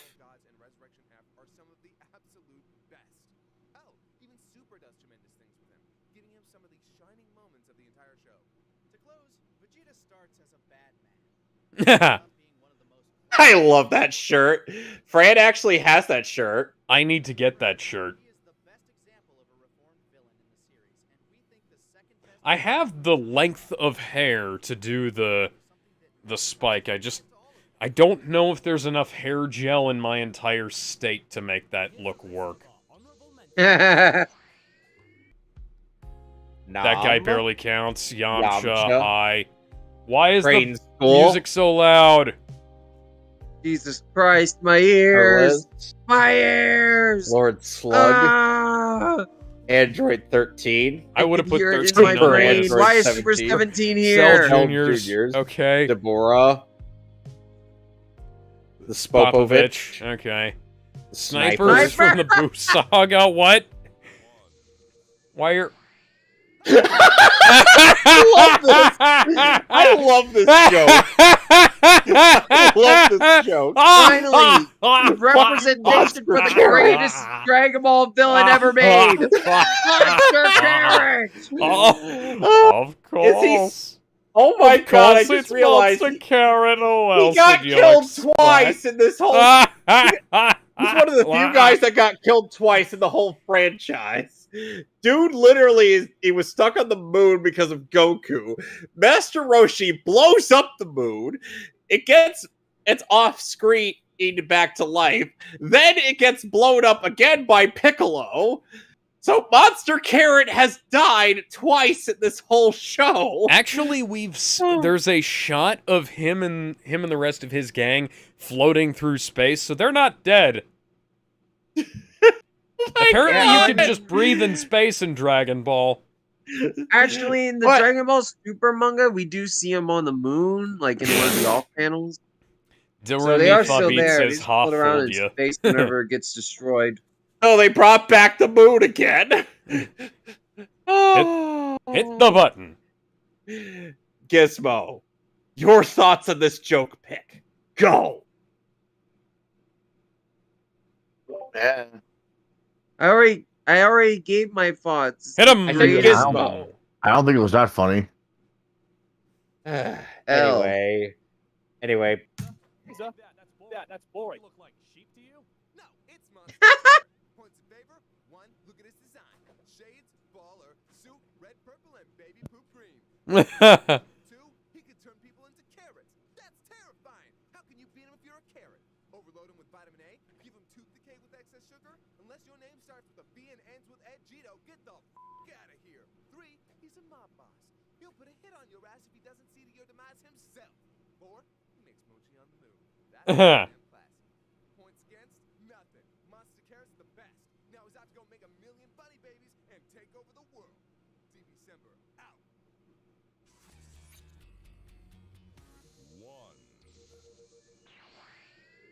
We don't need to say anything. No, it's yeah. Yes, I can. Obvious. Shovel's number one.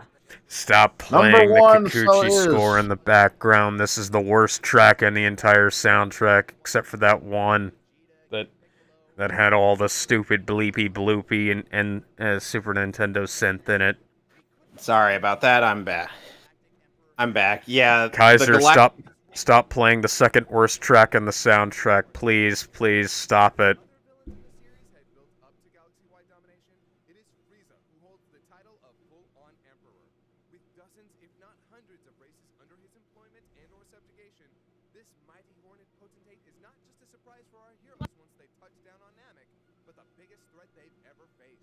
I hate this track so much.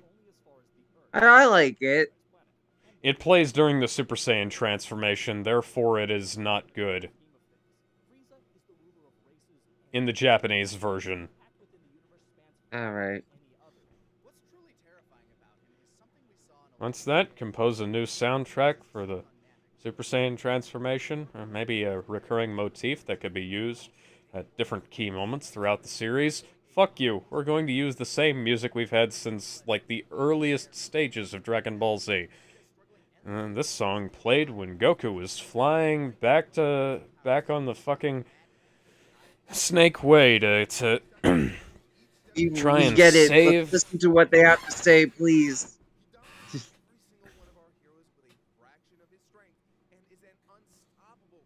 Okay.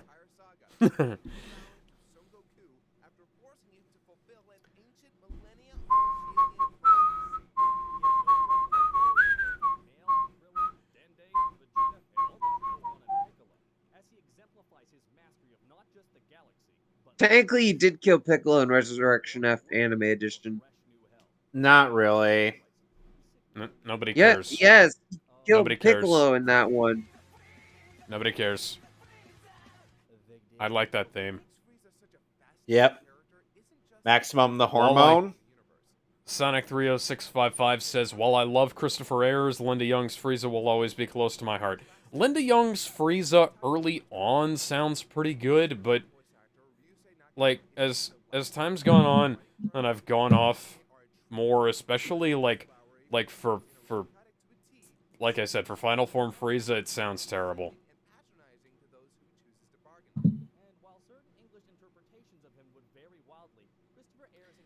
Frieza, yes.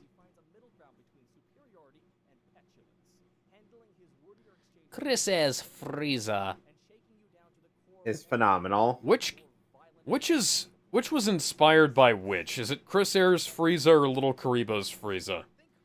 Little Karibo's, because Chris Ayres is I mean, they were both going for the same thing, so yeah.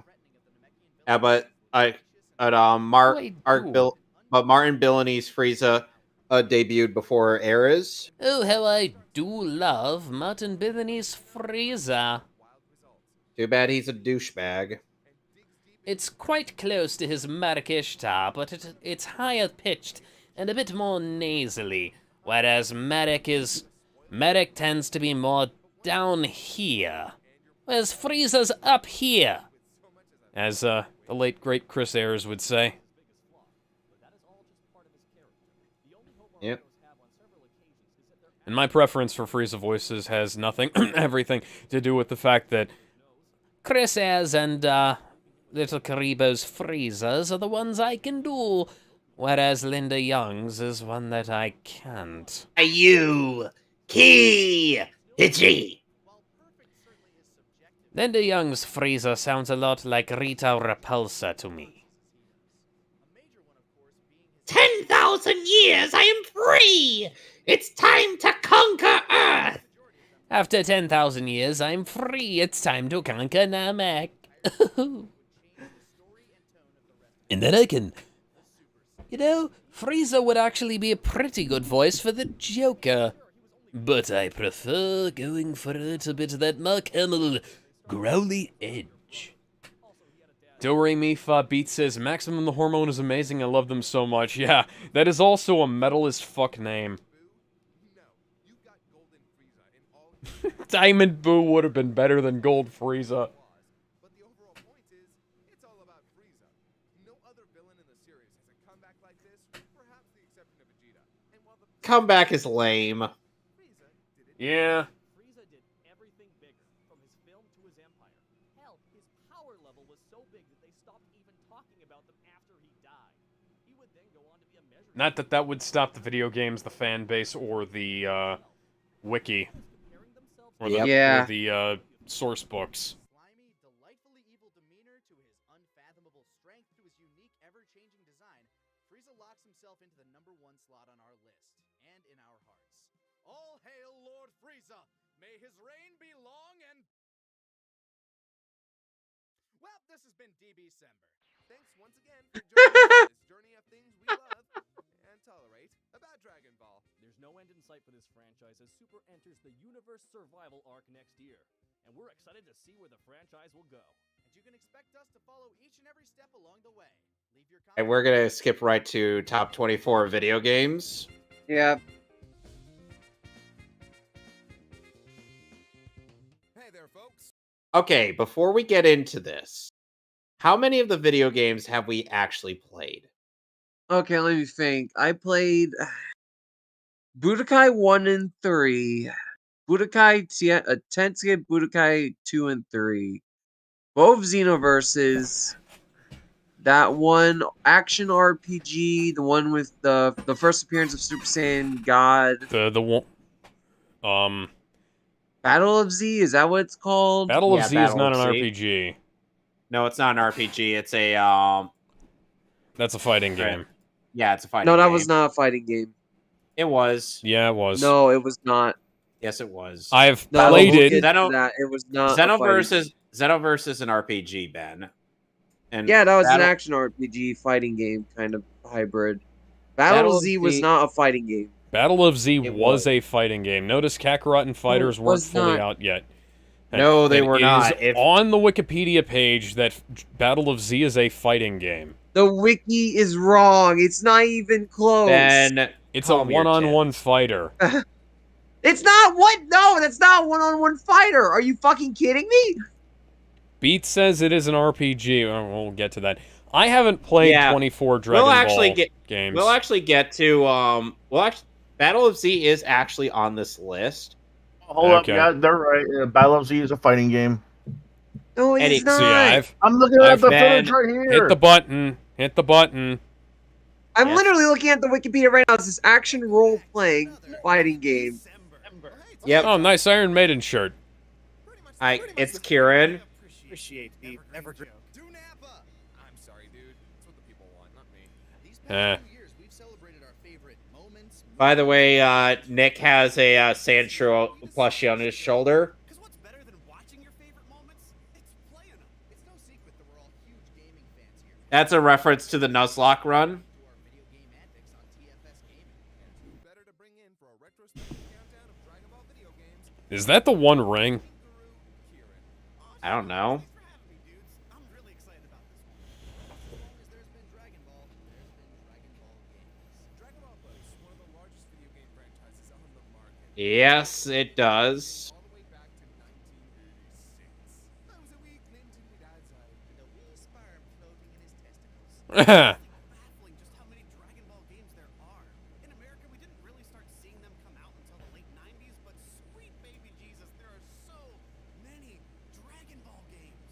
With 2017 being one of the biggest years for gaming in the history of the medium, and a new Dragon Ball title right around the corner. We figured it's about time. Fighters is a great game. Unfortunately, it has a very weird color palette. And Oh, fun fact, and- there's actually a Dragon Ball MMO. Yeah. Yep. Dragon Ball They Online. actually. Yep. They actually bring that up. Yeah, see, out of what, 70 plus games, they're mostly Terrible.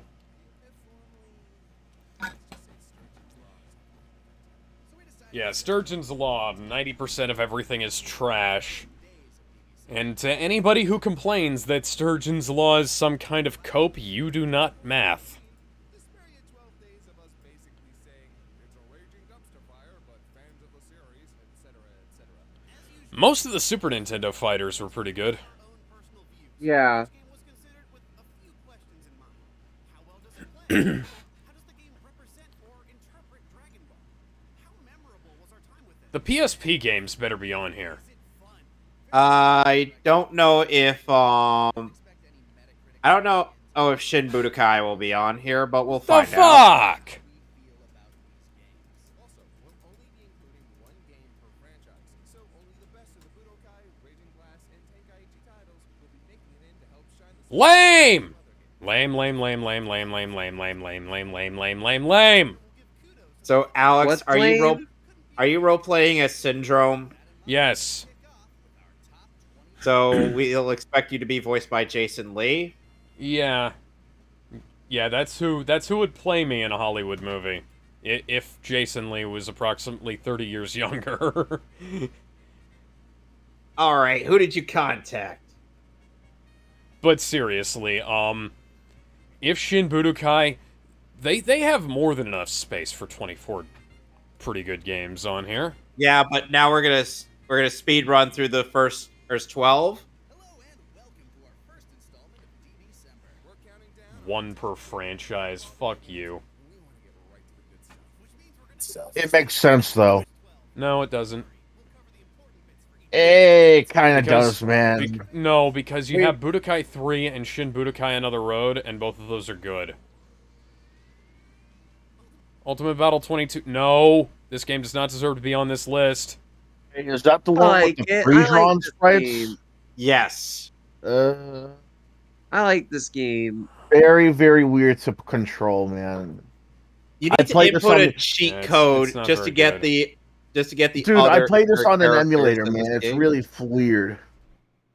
I played Anyway- it on the console. anyway, we're gonna- on the PlayStation. Anyway, we're gonna let them like Just for context, I played Budokai we're 1. just gonna give our quick thoughts on these and move on, just because there are at least 12 other video games that they're gonna cover in separate videos. So Yeah, let's so- move on. Let's hit it. Ultimate Battle 22 is no stranger to us Dragon Ball fans who imported their Dragon Ball games in the Great Drought of the 1990s. Of course, the game would get a release in The Great Drought, huh? But by then, Yeah. no excusing its faults. While the game features actual cell art from official series artists and animators, it's essentially the only feature of value in the game proper. It's made worse worse, that said character art is heavily compressed for the PlayStation version, and the changes of Shin Butoden did nothing to make the gameplay any better. Music kicks Yeah, yeah. one of the best Dragon Ball game soundtracks. Why did you have to plagiarize everything, Yamamoto? All right, that's Not. why it all sounded good in the first place. No, like that's how every composer sounds. Plan to eradicate the Super Saiyans. Plan to eradicate the Saiyans. Okay. Kieran has played quite a few of these. Game originally for the Famicom. It was adapted a year later into an FMV game for Bandai's short-lived Playdia console. Yeah, fucking Playdia. Showed how events were supposed to play out and showed players the correct choices. This ultimately became the rumored lost OVA that finally got remade in 2010 in Raging Blast 2. It's actually part of the Gokuden line of games. If you're unfamiliar with that series, I'm unfamiliar with that series. it's pretty much straightforward card battling with some overworld shenanigans. This game is here almost Yeah, they're not great. And it got a recent push with Hachiyak being the main bad of Raging Blast 2 years ago. 22. That was a cool mini movie. Dragon Ball Online. Dragon Ball That's not a Online really fighting ought to be game. higher on this list. That's not a fighting game. Except to see Xenoverse this far down on the list. No, Jack. Nah. This is Dragon Ball Online. Unfortunately, Dragon Ball Online's pretty cool. to have actually played it. Yeah. Personally, I loved it. It was revived by fans. You can play it now. Yeah. Your level essentially representing your age as you play. Once you're an adult, you can take part in key moments of Dragon Ball history, along with a group of friends in really cool raid events. Speaking of Dragon Ball, Yeah, for everybody who bitches about Kenji Yamamoto's score being quote-unquote plagiarized, all of Kikuchi is as well. Well, most of it is. The original stuff kind of sucks. It all sucks. I'm honestly okay if Super decides to just steal this one for itself. Seriously, the extended universe contributions of DBO can't be overstated. Toa, Mira, Yeah, we get a bunch of names for the characters' races that we never saw. Dragon Ball Online. Yep. Owes its They also had the best canon ending for Goku and Vegeta. simply because Yeah. This is a shame. Oh, I love Yes! Super Butoden. So This is a good. great game. It's really unfortunate that it had to be released so late in the I love this so Port. much. I wish we'd have gotten this port. The fucking soundtrack is great, and I love Dragon Yep. Soul so And much. King Kai was playable. It was so good. and it's the only game where you can play as King Kai. Yes. it was really clunky and played like butt. No, it didn't. Yeah, no. Senkai Battle, the arcade Why is game. Senkai Battle above? It's easily my favorite Oh. of the Dragon Ball Arena fighters. Each time I go to Japan, I sink at least $20 worth of yen into this goddamn Huh. Every character is so What? unique. Why are the graphics so good? It's tailor-made for competitive shenanigans. Because it's an It's arcade arcade. fighter. Yeah, but You think you're fucking funny? Yes. The low price of airplane ticket to Japan, it's hard to see why this didn't get placed any higher. Pain. Extreme Butoden. this game is terrible. Alex. This game is terrible. No, I like this game. Fuck you. There Alex, are too many it's the game characters where- missing. The story mode is awful. The versus mode Alex, is great. it's the This game is where war. Krillin defeats Broly. There are a bunch of story modes in this game, and they're all wackadoo nonsense. Krillin beats Broly. Yeah, and there's like Yeah, that was literally, awesome. there's the voice acting is shit. The graphics are shit. No, Legendary Super Warriors does not deserve to be above the DS game. It's good. I have this game physically. I would not say it belongs above everything else that was shown. Yep. Mario RPG going on with the combat, and the card system is actually really fleshed out throughout. I summoned I'm not gonna say Exodia. it's a the bad forbidden game. one. But, This game of play, it's still good on the go. 17. Oh God! Final bout. what the fuck? Hold up. Hold up. What? Hold Why? up. Hold Guys, guys, the fuck guys. up. Why? Subjectivity be damned. This does not belong on this list. No, don't. No, it really don't. I want to hear what they Lies have on- to say. I'm Beat super says curious to what lies. they have I to say. disagree. I need This to game is know. amazing. It was the only Dragon Ball GT game we got, and it came here before GT. And it showed a baby. It was a new character to us. That's not what they have to say. And I think we done it. Fucking Goku. I put it on my butt. Fuck him. Gizmo. And Lex Lang was in Relax. this game, not as Goku. Yes. I don't Yes, give a he shit. was Gohan, Why is this though. here? Steve Blue was Goku, though. Yeah, that was weird. And to think he would Legendary later Super Warriors, not final bout. and to think and to think, Okay. guys, to think that Steve Blue would go on to play another character voiced by Masuko Nozawa in Japanese, which is Yomon. Well, let's hit the button. Fuck him. Yeah, Beat says Legendary Super Warriors, not final bout. Okay, that's more agreeable. When this game released, Dragon Ball Z had just finished airing the Saiyan Saga for the first time on syndication. They didn't even get to Namek, and we got a game that has Goku with this new crazy gi and all these other characters. This was insane. Aside from the impact it had on fans, the game has a spectacular soundtrack with good old Yamamoto bringing the best plagiarized music he could. Are we just going to ignore the first time we got a Dragon Ball video game dub? With Steve Bloom as Goku? Ooh, a fun fact. The current cast list of the game available online was originally composed by me, as there were never any official credits. Not to mention you fight actual great ape baby and only see his foot on the screen. Like, what the hell? And its opening biggest fight? Definitely one of Hironobu Kageyama's best performances. 16. Yep. No. That wasn't talking about Oh no! What is this? This game is what stinking garbage it's doing here, Garrett. Yeah, what? This game on co-op all the way through? I've never coerced Fuck your co-op. Fuck your multiplayer. All right. Saga's it's a piece of shit. There's something there when we played through the game together. Something spiritual. Why is this above the other Spiritual? games? It's easy to see that we never got another chance, but the full co-op run is actually pretty fun. But No, it's not. No, it ain't. If it sucks as single player, it sucks as multiplayer. Straight up game-breaking glitches, but with a partner, magic can happen. Scott, I'm gonna force you to play Look, this with me. it's No, we're drift compatible. Multiplayer. It's very multiplayer. You have more one player. You show the story. I put it I on my see their butt. point there. I do see their point. Super Batoted. yeah, but it doesn't deserve to be higher on this list. It than doesn't. the Why other are they putting games. shit games? Super Because they Platoon have to 2, go- Okay, this is a good game. I love this game. Well, Why this isn't this game's higher good. on the Fucking, list? fucking Yeah, Sagas? this game was. I got this game on my 3DS officially. I have the Super Nintendo version. Dragon Ball action game owes something to Super Butoden 2. With the focus on dynamic movement, Beam struggles Have you seen Cell's kick in this game? It's ridiculous. Eh. that came after it. Keeping informed, the soundtrack for this set the stage for many of the character themes to come in future games. It's a fan favorite in Japan, and Yeah, character themes they didn't have in the fucking show. Let you play as freaking Goku from the start. He is That kick right there is busted. Yeah. a modern Dragon Ball game trying to pull that. It's honestly something special.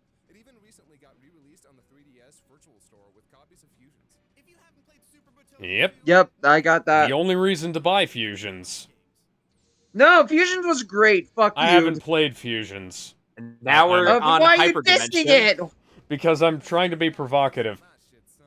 Hyperdimension Fuck you. is Gets the people going. winning game for fans. I've sunk more hours into playing this on my old ZSNES emulator than maybe any other game on this list. Look at this beautiful pile of pixels. It's like the guys from Chrono Trigger made a fighting game and it's amazing. This game had a lot of unique features that many other fighters at the time didn't have on home consoles, including a full story mode campaign. I believe I have this one as well, but I can't remember. Also your life. So when you're charging up for a special move, you're also healing yourself. And if you're close to death, you can pull out these crazy super moves that look fantastic in this art style. Guys, seriously, this game rocks and it's a shame we never got a localized version. Nope. Yep. Agreed. Oh, this game looks good. Of the 90s PS1 Dragon Yes. Okay. Ball never got in America. And it's the only really good one, too. This game looks like Why'd you put the other ones on the list then? kinda love it. Right? This game captures the momentum of Dragon Ball in a way no other game has really Yeah, I remember Pro Jared's review of this. This, pretty interesting. This was also the first game to include team battles that we'll see more of in the future entries. Being able to fight off the Cybermen, Cell Juniors, Ginyu Force, and all the other multi-dude battles were really spectacular back on the PlayStation. A lot of the fighters were clunky, but this 2D, 3D hybrid is something great. The voice work is also standout. The story mode is huge, and you can do all these wacky matches after you've unlocked everything. It really is a visual spectacle. Okay, so Kaiser just puts emphasis on weird syllables naturally. Who says unlocked? Unlocked.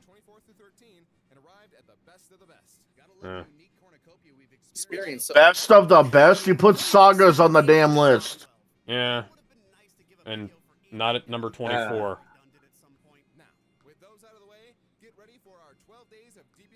Guys, I think I have a very unique pillow behind me. Is your dog invading your space again? Yes. Let's hit the next one. Well, Yeah, who's got to start it? I got it. All right, let's see what. Oh yeah, I think I know what this one is.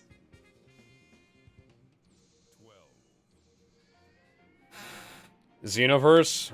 Okay. That's fair. That's fair. Yeah, Xenoverse Yeah. is pretty cool. Yeah, it's I great. played a bit of deserves it, to be and on it. the list. I played a bit of it, and it's actually pretty good. It is very good. Provided his voice for this game. While we personally believe that has had absolutely no effect on the Gizmo. we wish to be completely transparent. Thank you very much and enjoy the review. Xenoverse is, by far, one of the craziest Dragon Ball video games in an already varied franchise. The screaming, huddled masses cried out in fervor for a create a character feature, which was finally delivered to them in Ultimate Tenkaichi.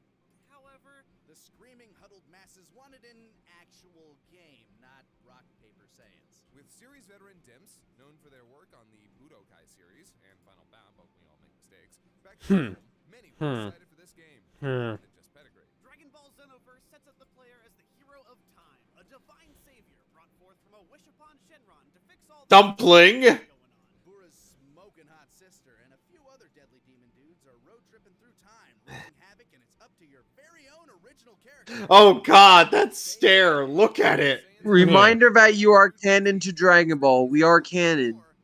Yep. Yep. Fix the Dragon Ball timeline. And by fixing it, you mean creating an entirely new timeline involving your long-lost Saiyan rightful heir to the throne, Kuresuwata, becoming canon? Toriyama wanted it to end after the Crestwater saga.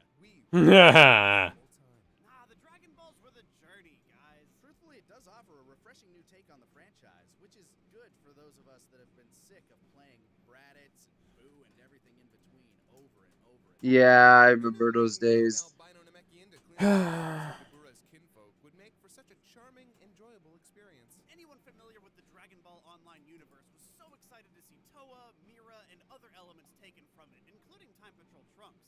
They utilize them all effectively and make for an honestly Super Dragon Ball Heroes wasn't out either. Sucks, it's an amazing game. I haven't played that, unfortunately.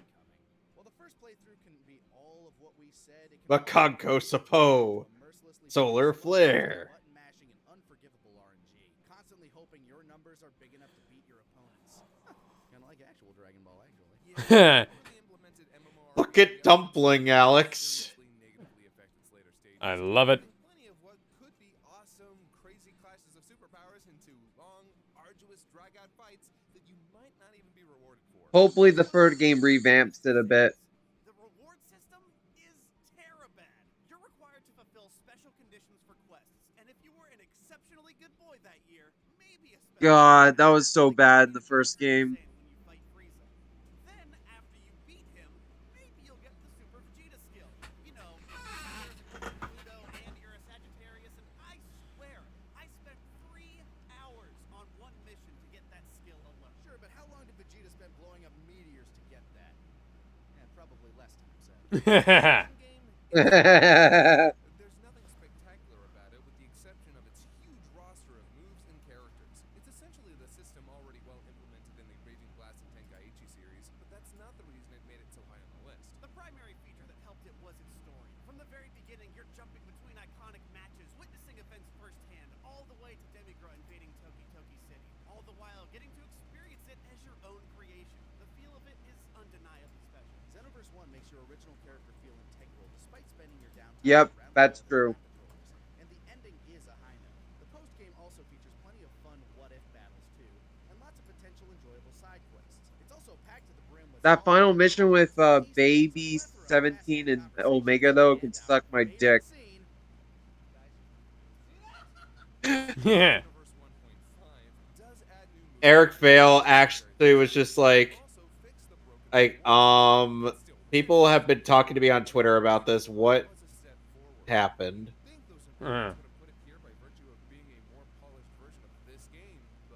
That's kind of all it was. A more polished version of its predecessor without any of the spark or originality and the freshness that made it so And it's still being updated to this very day. Somehow.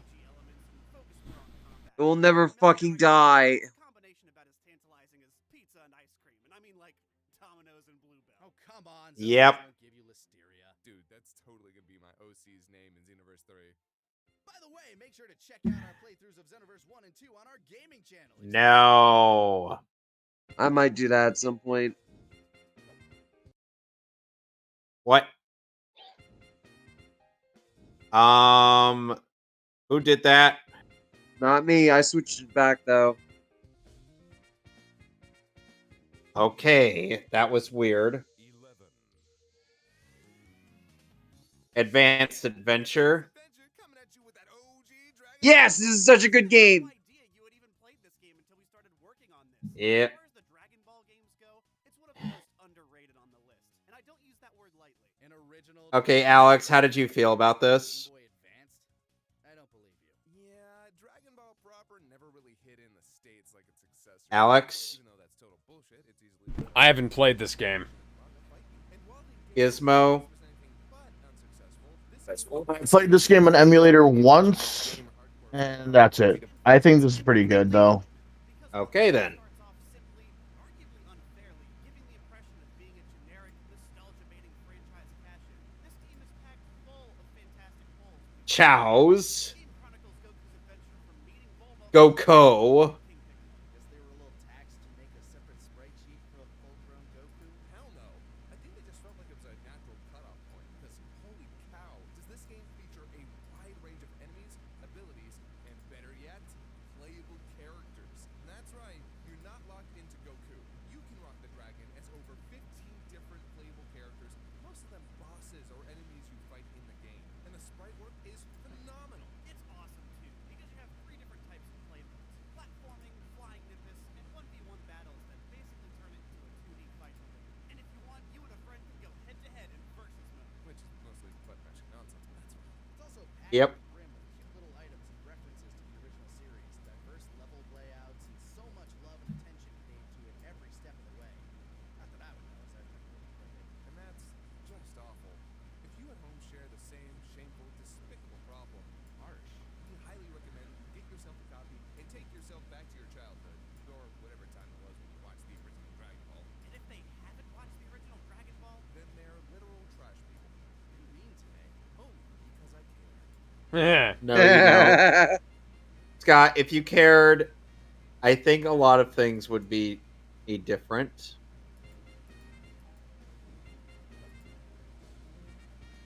All right, here we go. Dragon Oh, Ball this is Origins. good. Yeah, it's pretty good. getting some massive deja vu.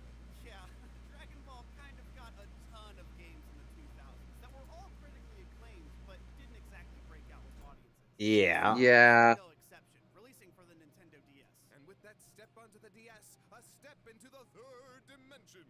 A top-down, third-person action-adventure platformer with tons of fan service and great animations. Though they haven't aged exceptionally well, this game was a real charmer in its time, and its presentation is something to behold for longtime Dragon Ball fans. The cutscenes in this game are flat out adorable, and they're faithful to the original series, as it follows all the way up until the end of the 21st World Martial Arts Tournament. Wait, hold on.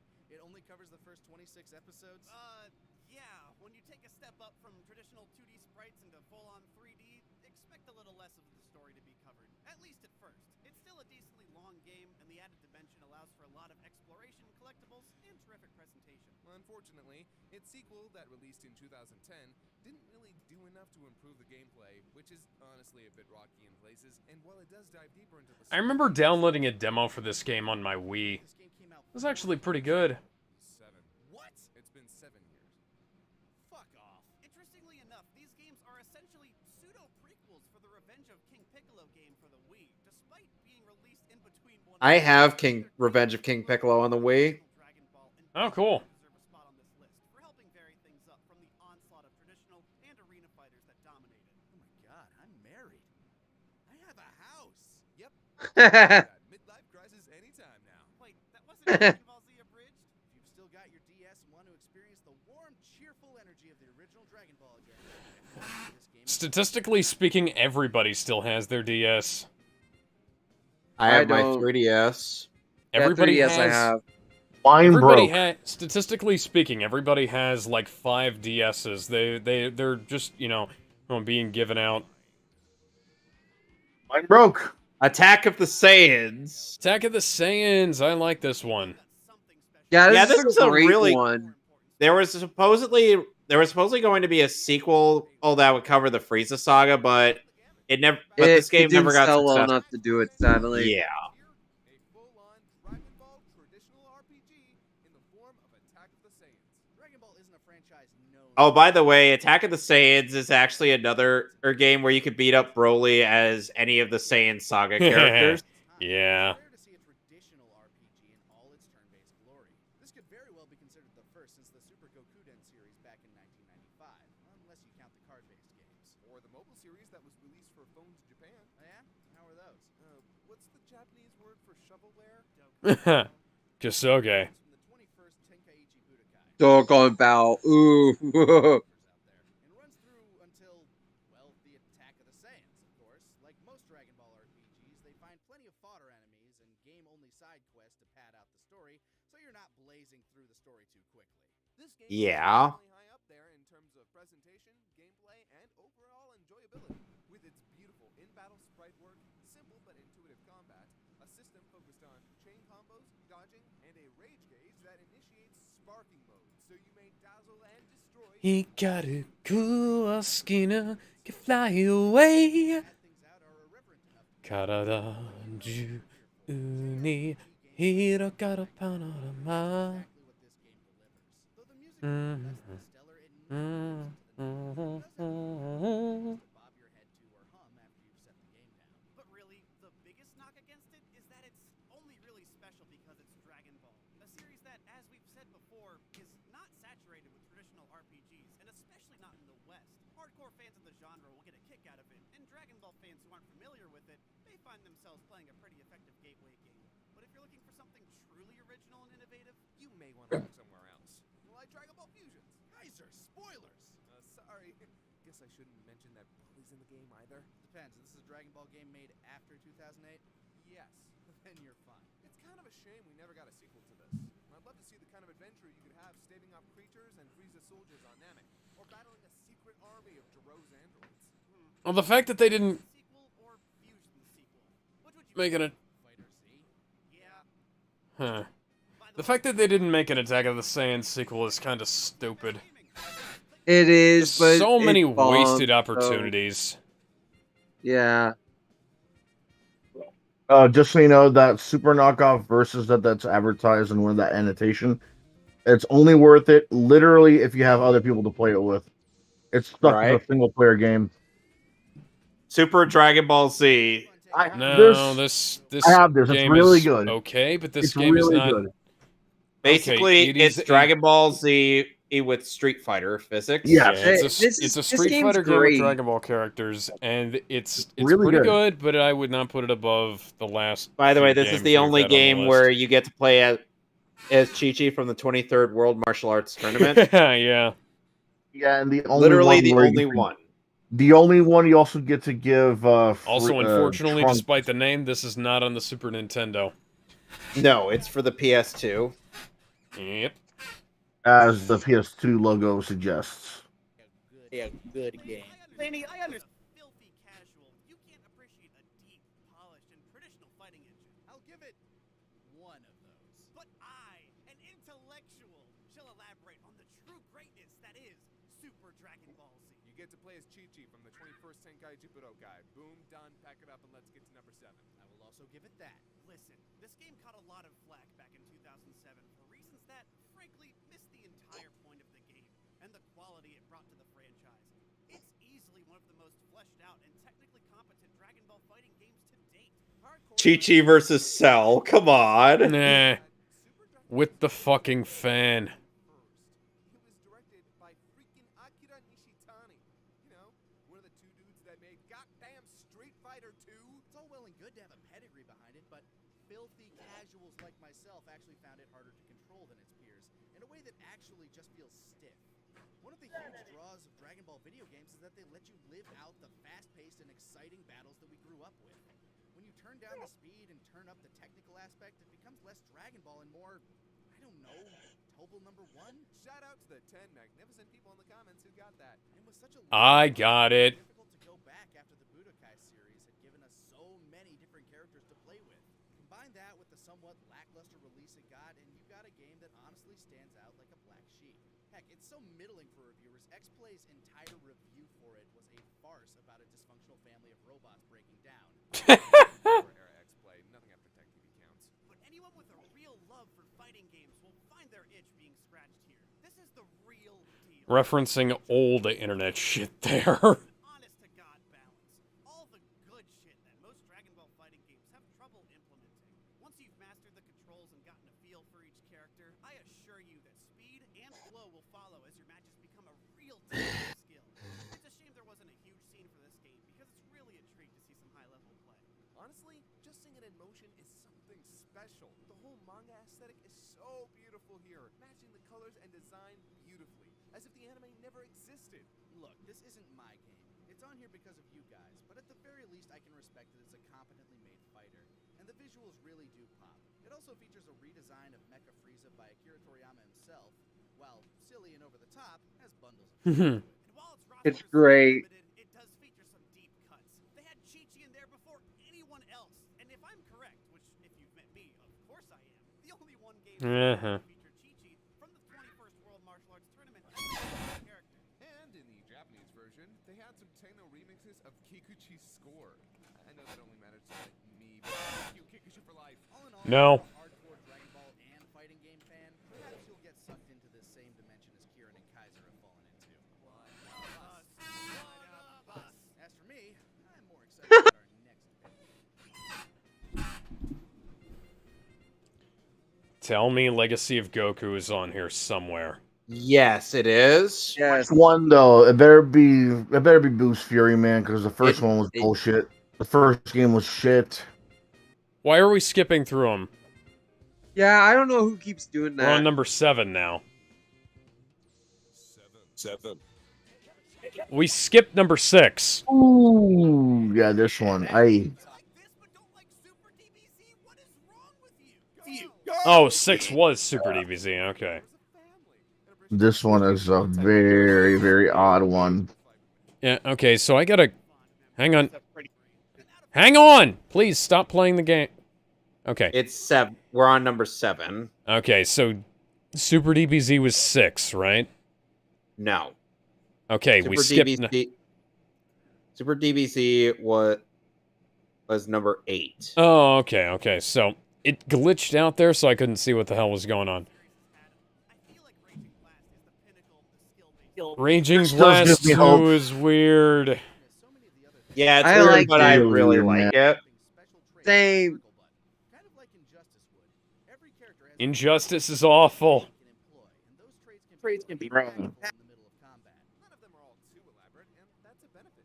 Some involve enhanced speed, or Trunks using his sword, or Piccolo with his stretchy arm grab. This function helps add variety to the gameplay, which is a great benefit when your character roster starts including movie henchmen. Unfortunately, Yeah. this may be a Give me a sec, I'll be right back. no real story mode here. But I personally Yeah. enjoyed their galactic missions. They didn't have much premise to them, but there are plenty of memorable fights and goofy shenanigans for Dragon Ball fans to enjoy. And honest to God, at the time that this was released, did anyone really, honestly, truthfully need to play through beating Raditz again? Or fighting Cell in Cell games? Look, we could have had a unique story mode with a unique story in literally every Dragon Ball game. The fact that they keep fucking going back to the goddamn Saiyan saga, to fucking Frieza, to fucking Cell, to maybe Boo occasionally if they remember. And we also got Super Saiyan 3 Broly. His hair keeps clipping through his body. Put Piccolo and Goku on a team, use special Makin Kosa beam, and Goku grabs the enemy from behind to guarantee the hit. Oh, by the way, guys, I got a fun fact for you. What? So, originally the game's soundtrack was done by not only Ikikichi but also Kenji Yamamoto, but due to the Yamamoto stuff happening around this time, later prints of Raging Blast 2 who had replaced the soundtrack with Budokai Tenkaichi 2's soundtrack. Huh. Well, BT2 does have a good soundtrack. Yeah, at the very least, that game has a good soundtrack. At the end of the day, Raging Blast 2 may get a lot of heat, but despite its lack of story mode, it's one of the strongest arena fighters in the franchise, and we had so much fun during our playthrough, and we hope you do too. All right.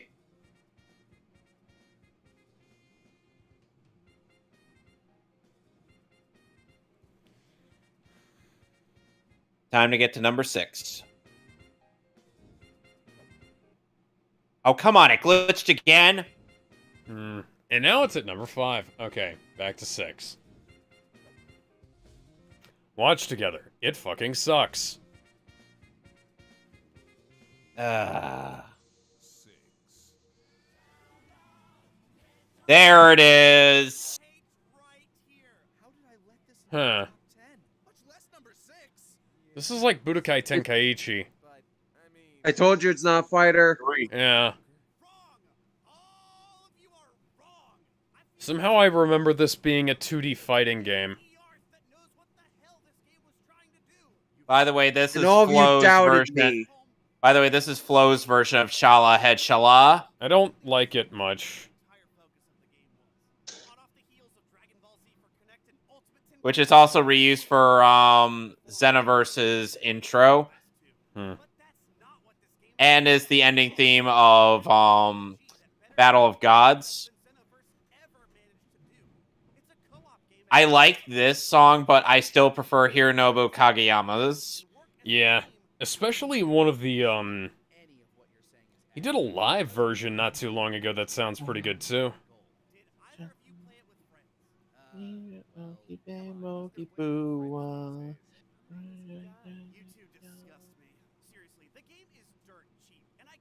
Yeah, this game had like a bit of a thing with Naruto Storm 3 where Naruto would have Goku's gi while Goku had the Sage Mode Naruto outfit. It was badass.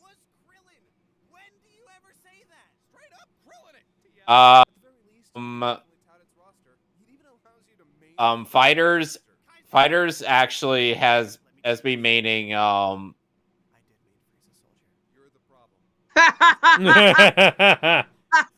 This game is Monster Hunter but Dragon Ball.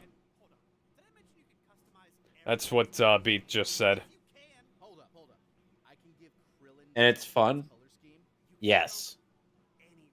Sorry, Kaiser, he's right. I'm in. When I played through it, we had our team jerseys for the all-county Saiyans, despite none of us being Saiyans. And man, fighting the big bosses like Frieza, Cell, Boo, and the huge villains like Metacooler and the Great Apes, Harudegarn, there's so much great teamwork here. Yeah, but don't it kind of look like ass? Oh, definitely. What? No, it looks fine.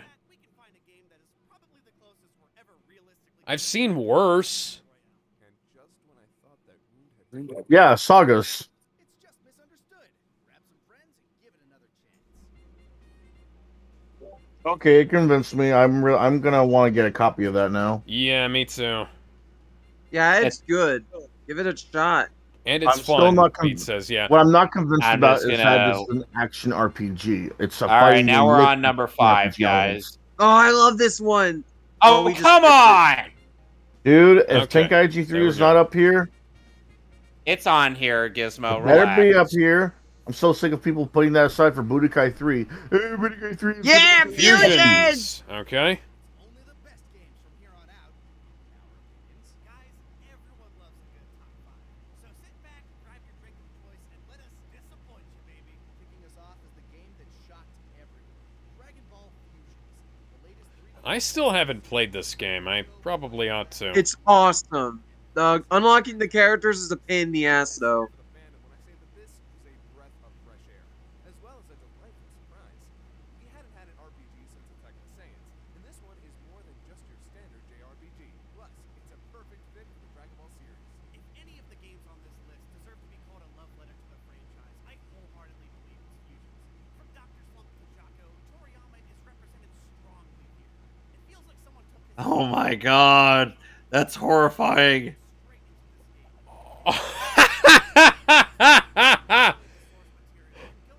Are they gonna merge into a one man with hair? No. Oh, Alex, I want to tell you a secret. What? Ariel confused with characters. Who can? Ariel confused with some characters. Who's Ariel? You know.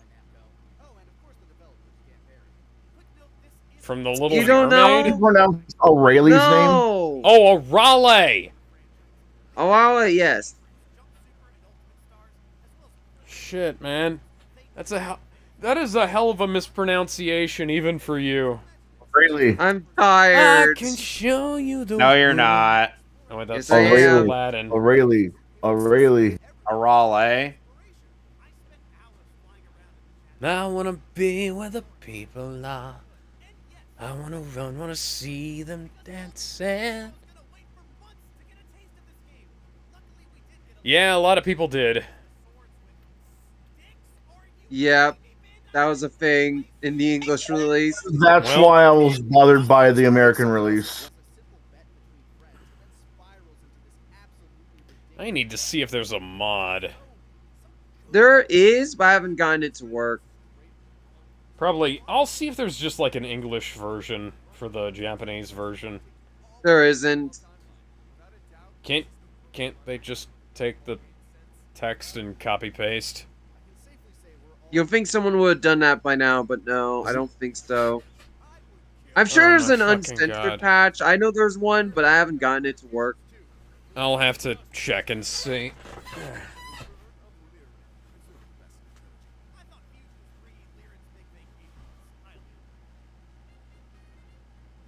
All right, I'm just gonna do that. Okay. Pause. Wind.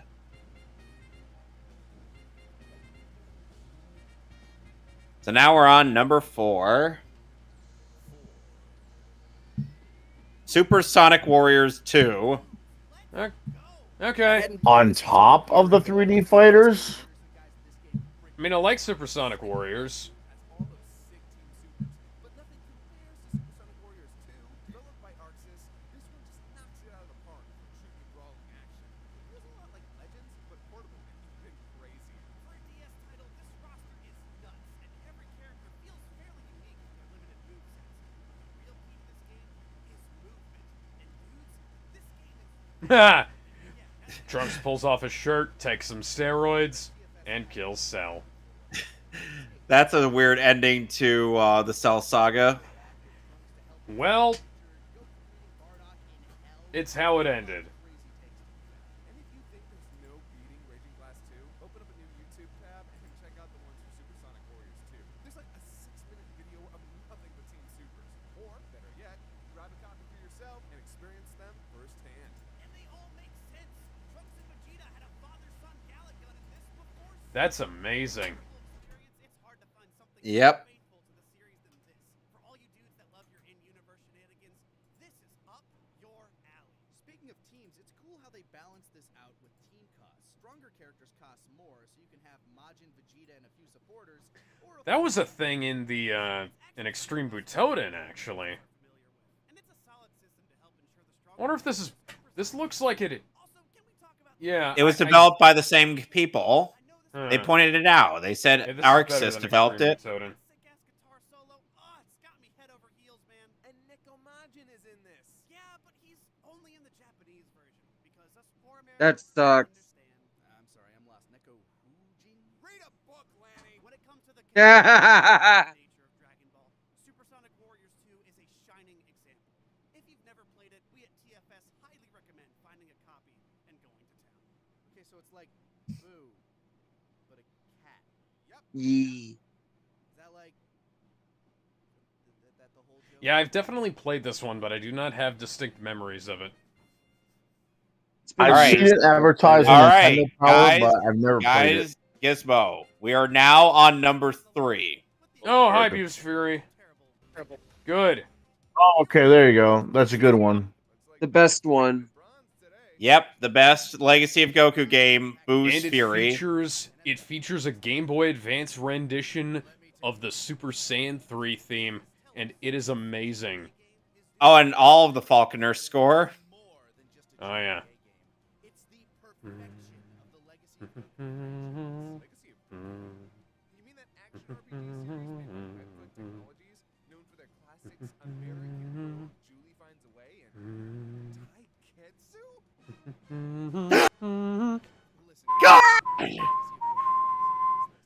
It was that's horrifying, Alex. Yeah. Because in Boo's Fury, they had the closest to a perfect Dragon Ball action RPG for the Game Boy Advance they were ever. Legacy of Goku 2 is fucking great, though. Yeah, True. but this is better. Oh, Infinitely no doubt. so. I wish they'd have gone back and fixed Legacy of Goku 1. They They did. tried pitching a remake was no to fixing that Toei, piece but of they shit. declined. There Alex, was no don't you know? fixing that first Alex, game. don't you know they did fix that? It's called Dragon Ball Z Kakarot. No. Yeah, but that doesn't I mean, feature the it's awesome better. Falconer score.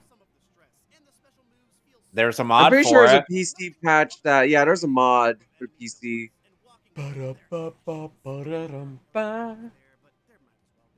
Hey, Kevin, send me a link to the PC patch. Link.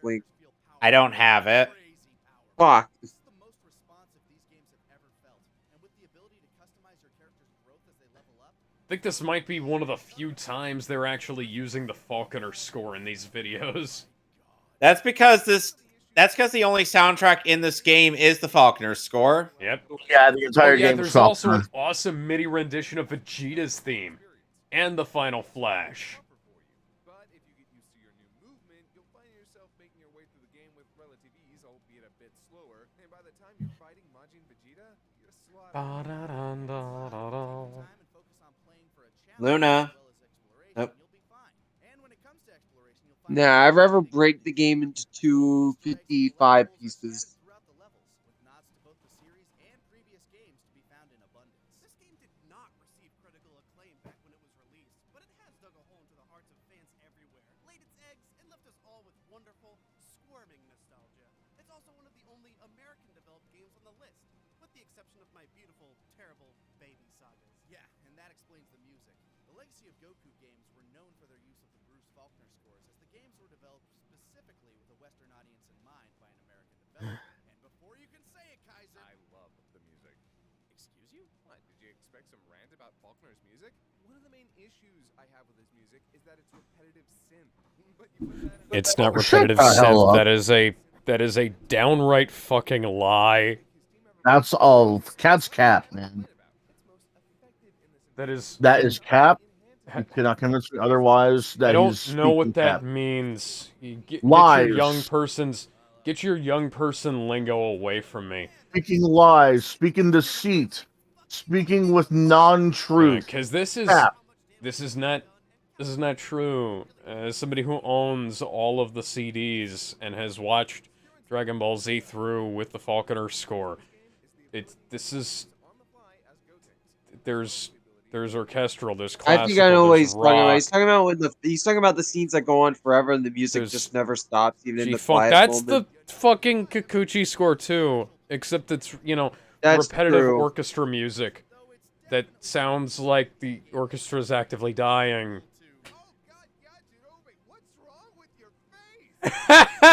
Well, you can ask that to him in the actual series as well. Which is a shame because Legacy of Goku 2 lets you play as Piccolo. Yeah. And Mr. Satan. Next.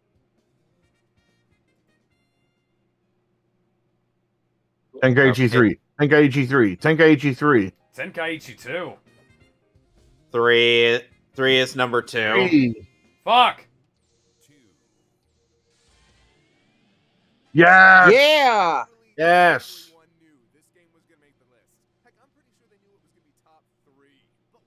No, everyone keeps sucking on Budokai 3's dick. Of course I wasn't It's going to a expect this on phenomenal here. game. I will not take its slander here. 2. Please. 3 is better. Okay. I love this game. It's the best. Why hasn't this been ported? This game is basically the equivalent of a giant toy box. It's awesome. Anime companies gotta be bitches when it comes to their anime games. They think that they belong on one console and that's it. Unless there's Universe 1 and 2. Oh, hey, Alex. Fans made a 4th game and it's awesome. What the fuck? Yeah, I'll link it to you later. People It's made their own amazing. Tenkaichi 4. Huh.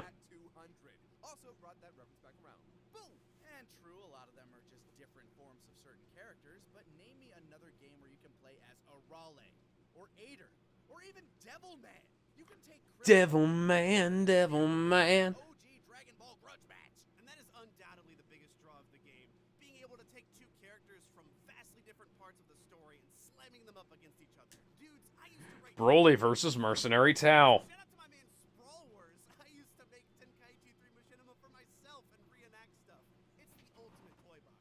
This game also introduced a ton of new mechanics, including Sonic Sway, the Z counter, and battle replay, to name a few. And it even employed a nighttime function. Experience a game what seems brand new. What the fuck?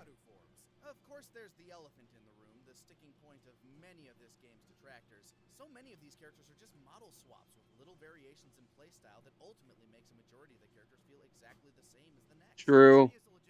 PS3, PS4. How is there a PS3? I get PS3, but PS4? What? Oh, yeah. Oh, Fans right, have found a way to because they port run PS2 games to PS4. Oh yeah, I forgot about that. Fuck you, Sony. Although that ultimately did end up losing me. Even as the biggest Dragon Ball fan here, by the time I was done with Tenkaichi 2, it was difficult for me to find anything here that could pull me back into the series. But on its own, it's a monumental game, especially for fans of the series that want to smash action figures up against each other. And it's worth noting that while the characters can feel samey, the game has a ton of depth if you know what you're doing. And its speed is almost unmatched in the franchise as a whole. It does what I personally believe every Dragon Ball Arena game should do, and openly embraces its wacky nature, instead of lying to itself that it can be a serious game. Not that anyone is necessarily wrong for wanting their arena fighters to be serious and technical, but let's not kid ourselves here. The reason this game is great is simply because of how insane it is. I don't need This game should have had tourneys. Throw my toys together until they explode. This game could be retitled. Yes, exactly. Yeah. Just give me some ragdoll physics, and I'm gold. Certainly, what this lacks So would the ragdoll physics be of the Gadon variety?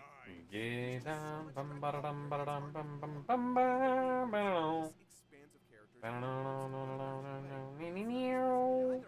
don't think the gameplay is the best, but as a Dragon Ball reenactment game, it's pretty spectacular. You've got beam struggles. You've got melee clashes. You've even got those things where everyone flies around all the time, and all you see are the collisions in the middle of the air. Like, what the hell, Tenkaichi 3? You are too good. It's a schoolboy's wet dream, and unfortunately, it's pretty rare, too. A lot of people want this game, man, and for good reason. There simply is nothing else quite like it. If you are a fan of the experience that is Dragon Ball, Tenkaichi 3 perfectly encapsulates the kinetic nature of the Z era. I We bought got- that game on launch day. All On right, ladies launch and gentlemen. day, and I still All have right, it. ladies and gentlemen. Time for number Wait, one. where's the bonus episode they did for fighters? We're not doing that one. Really? We're not doing that one? No. That's kind of weird. I feel like we should. Anyway, so Gizmo, you remember how you mentioned that a lot of people suck Budokai 3's dick? Yes. Everyone keeps on sucking it off until Because there's no it's more. fantastic. Yeah, but better than Tenkaichi 3, than Super, Yes. than Xenoverse. I Yes, have better than 3. Xenoverse, absolutely. I have 3. Take It's- off and I have it's 3 not any better than too. Tenkaichi. Okay. I love this theme, by the way. Yes. Anyway, so Gizmo, mute your mic. So we don't have like an echo. Oh, and potential copyright claim. Yep. Here we go.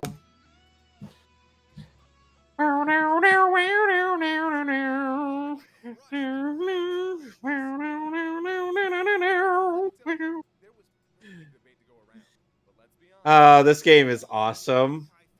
It's so good. Gogeta versus Broly before Super. Yeah. Yes. Oh, shut up, Scott.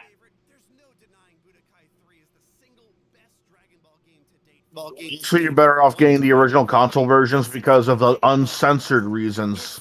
They either blacked it out, whited it out, or they took away any kind of gore or extreme violence in the HD remaster. Oh, that's stupid. Oh, yes.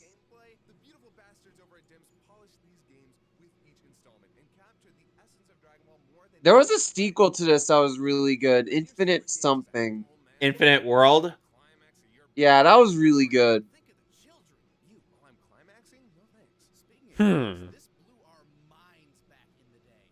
Yep. Yeah, Budokai 1 is terrible. Yeah. Oh god, Tenshinhan versus Super Boo. That was the a nightmare of a fight. Story mode in Budokai 1 is strongest abysmal. there is. Ugh, fuck you so much for that story mode.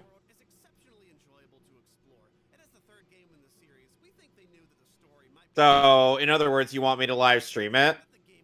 I mean, it is very short.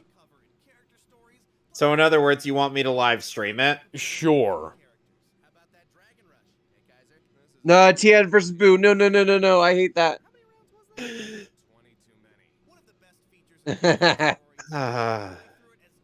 I know that feeling.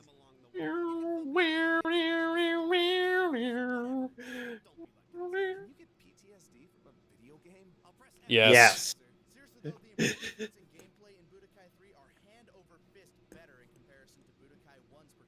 I still have the nightmares.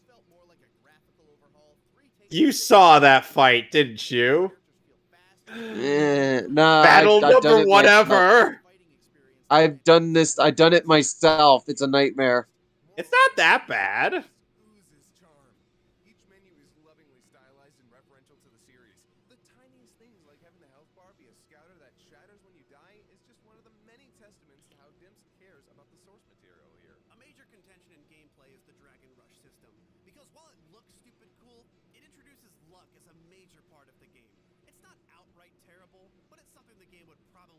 Hi, Trunks.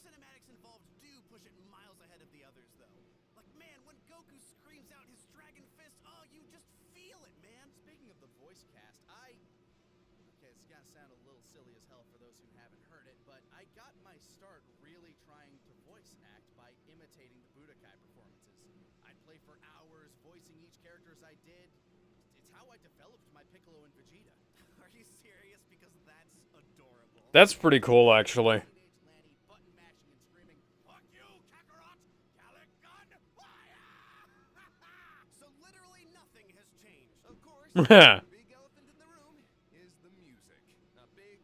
Here we go.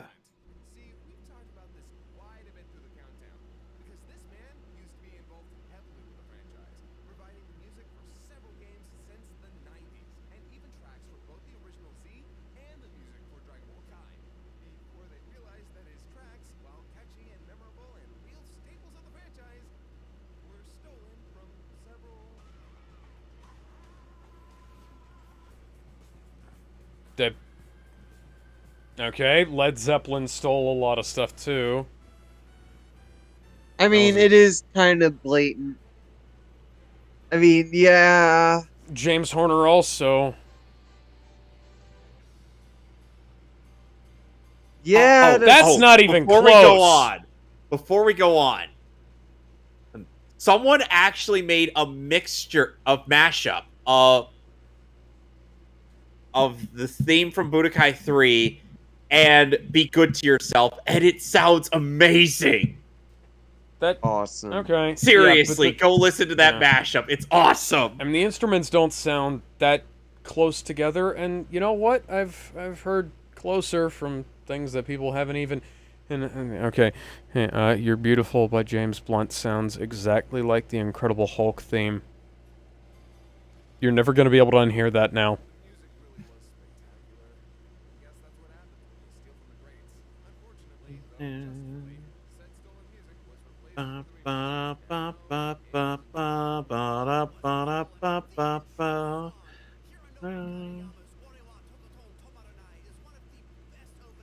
I don't even know what this that song in the right. I have this song in the Budokai 2 song on CD. Nice. It was really cheap too. I think it was like $3. Where did you even find them? I really have a hard time looking for official love how, copies of those Mandarake. games. Mandarake. I love how Krillin honestly thinks that he's going to accomplish anything. Yeah. Level also, it's one of the first games since Final Fantasy. Gizmo. And yeah.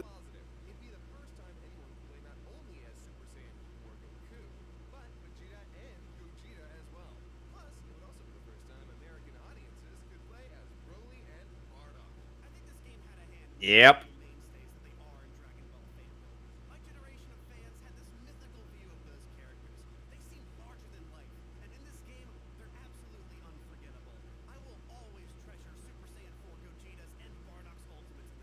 Yes.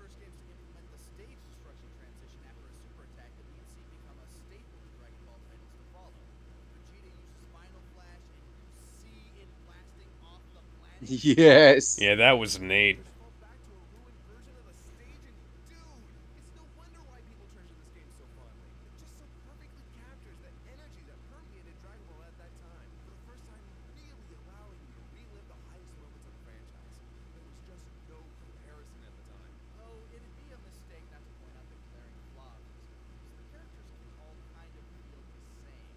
Yep. That's a lot of Dragon Ball games. Yeah, Xenoverse included. Same controls, different super moves. Yeah. Which, yeah, granted, not terrible, but, you know, leads to me not playing many Dragon Ball games anymore. Honestly, the only game that's actually has or 7th or 8th or 9th or just 10th more one subtle. that was basically the same as the Can we last give, one. Can we give credit to Fighters breaking that mold, sort of? I haven't played much of Fighter. It's amazing. It's great. Oh, more Super Boo.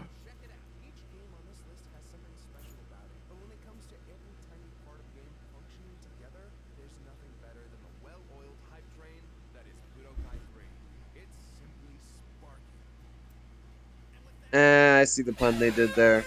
And with that, I'm going to have to go. I need to get something to eat, and I gotta go to work tomorrow. Before we go, can we watch the Fighters video, or no? No. How long is the Fighters video? Oh, It's about 6 minutes. Yeah, no. No. Alright, I I'm will just point gonna out that they remove did from say that video. that game would have been #1 if it was out by now. But it was during the beta, so they did like a quick bonus video. And yeah, it is the best Dragon Ball game. Fight me. All right. Well, so until next time. next week we've got top 12 Dragon Ball fights and possibly top 12 techniques. Yep. So stay tuned for that. Yep. In the meantime, tomorrow we've got the Mechcast. Yep, Mechcast is tomorrow at 6:30 Central. We'll see you guys then. Until Alright, then, bye guys. like, No. comment, subscribe. Patreon.com/Mehtly Krewe. Maybe I'll put something up there if we actually get any patrons. Bye.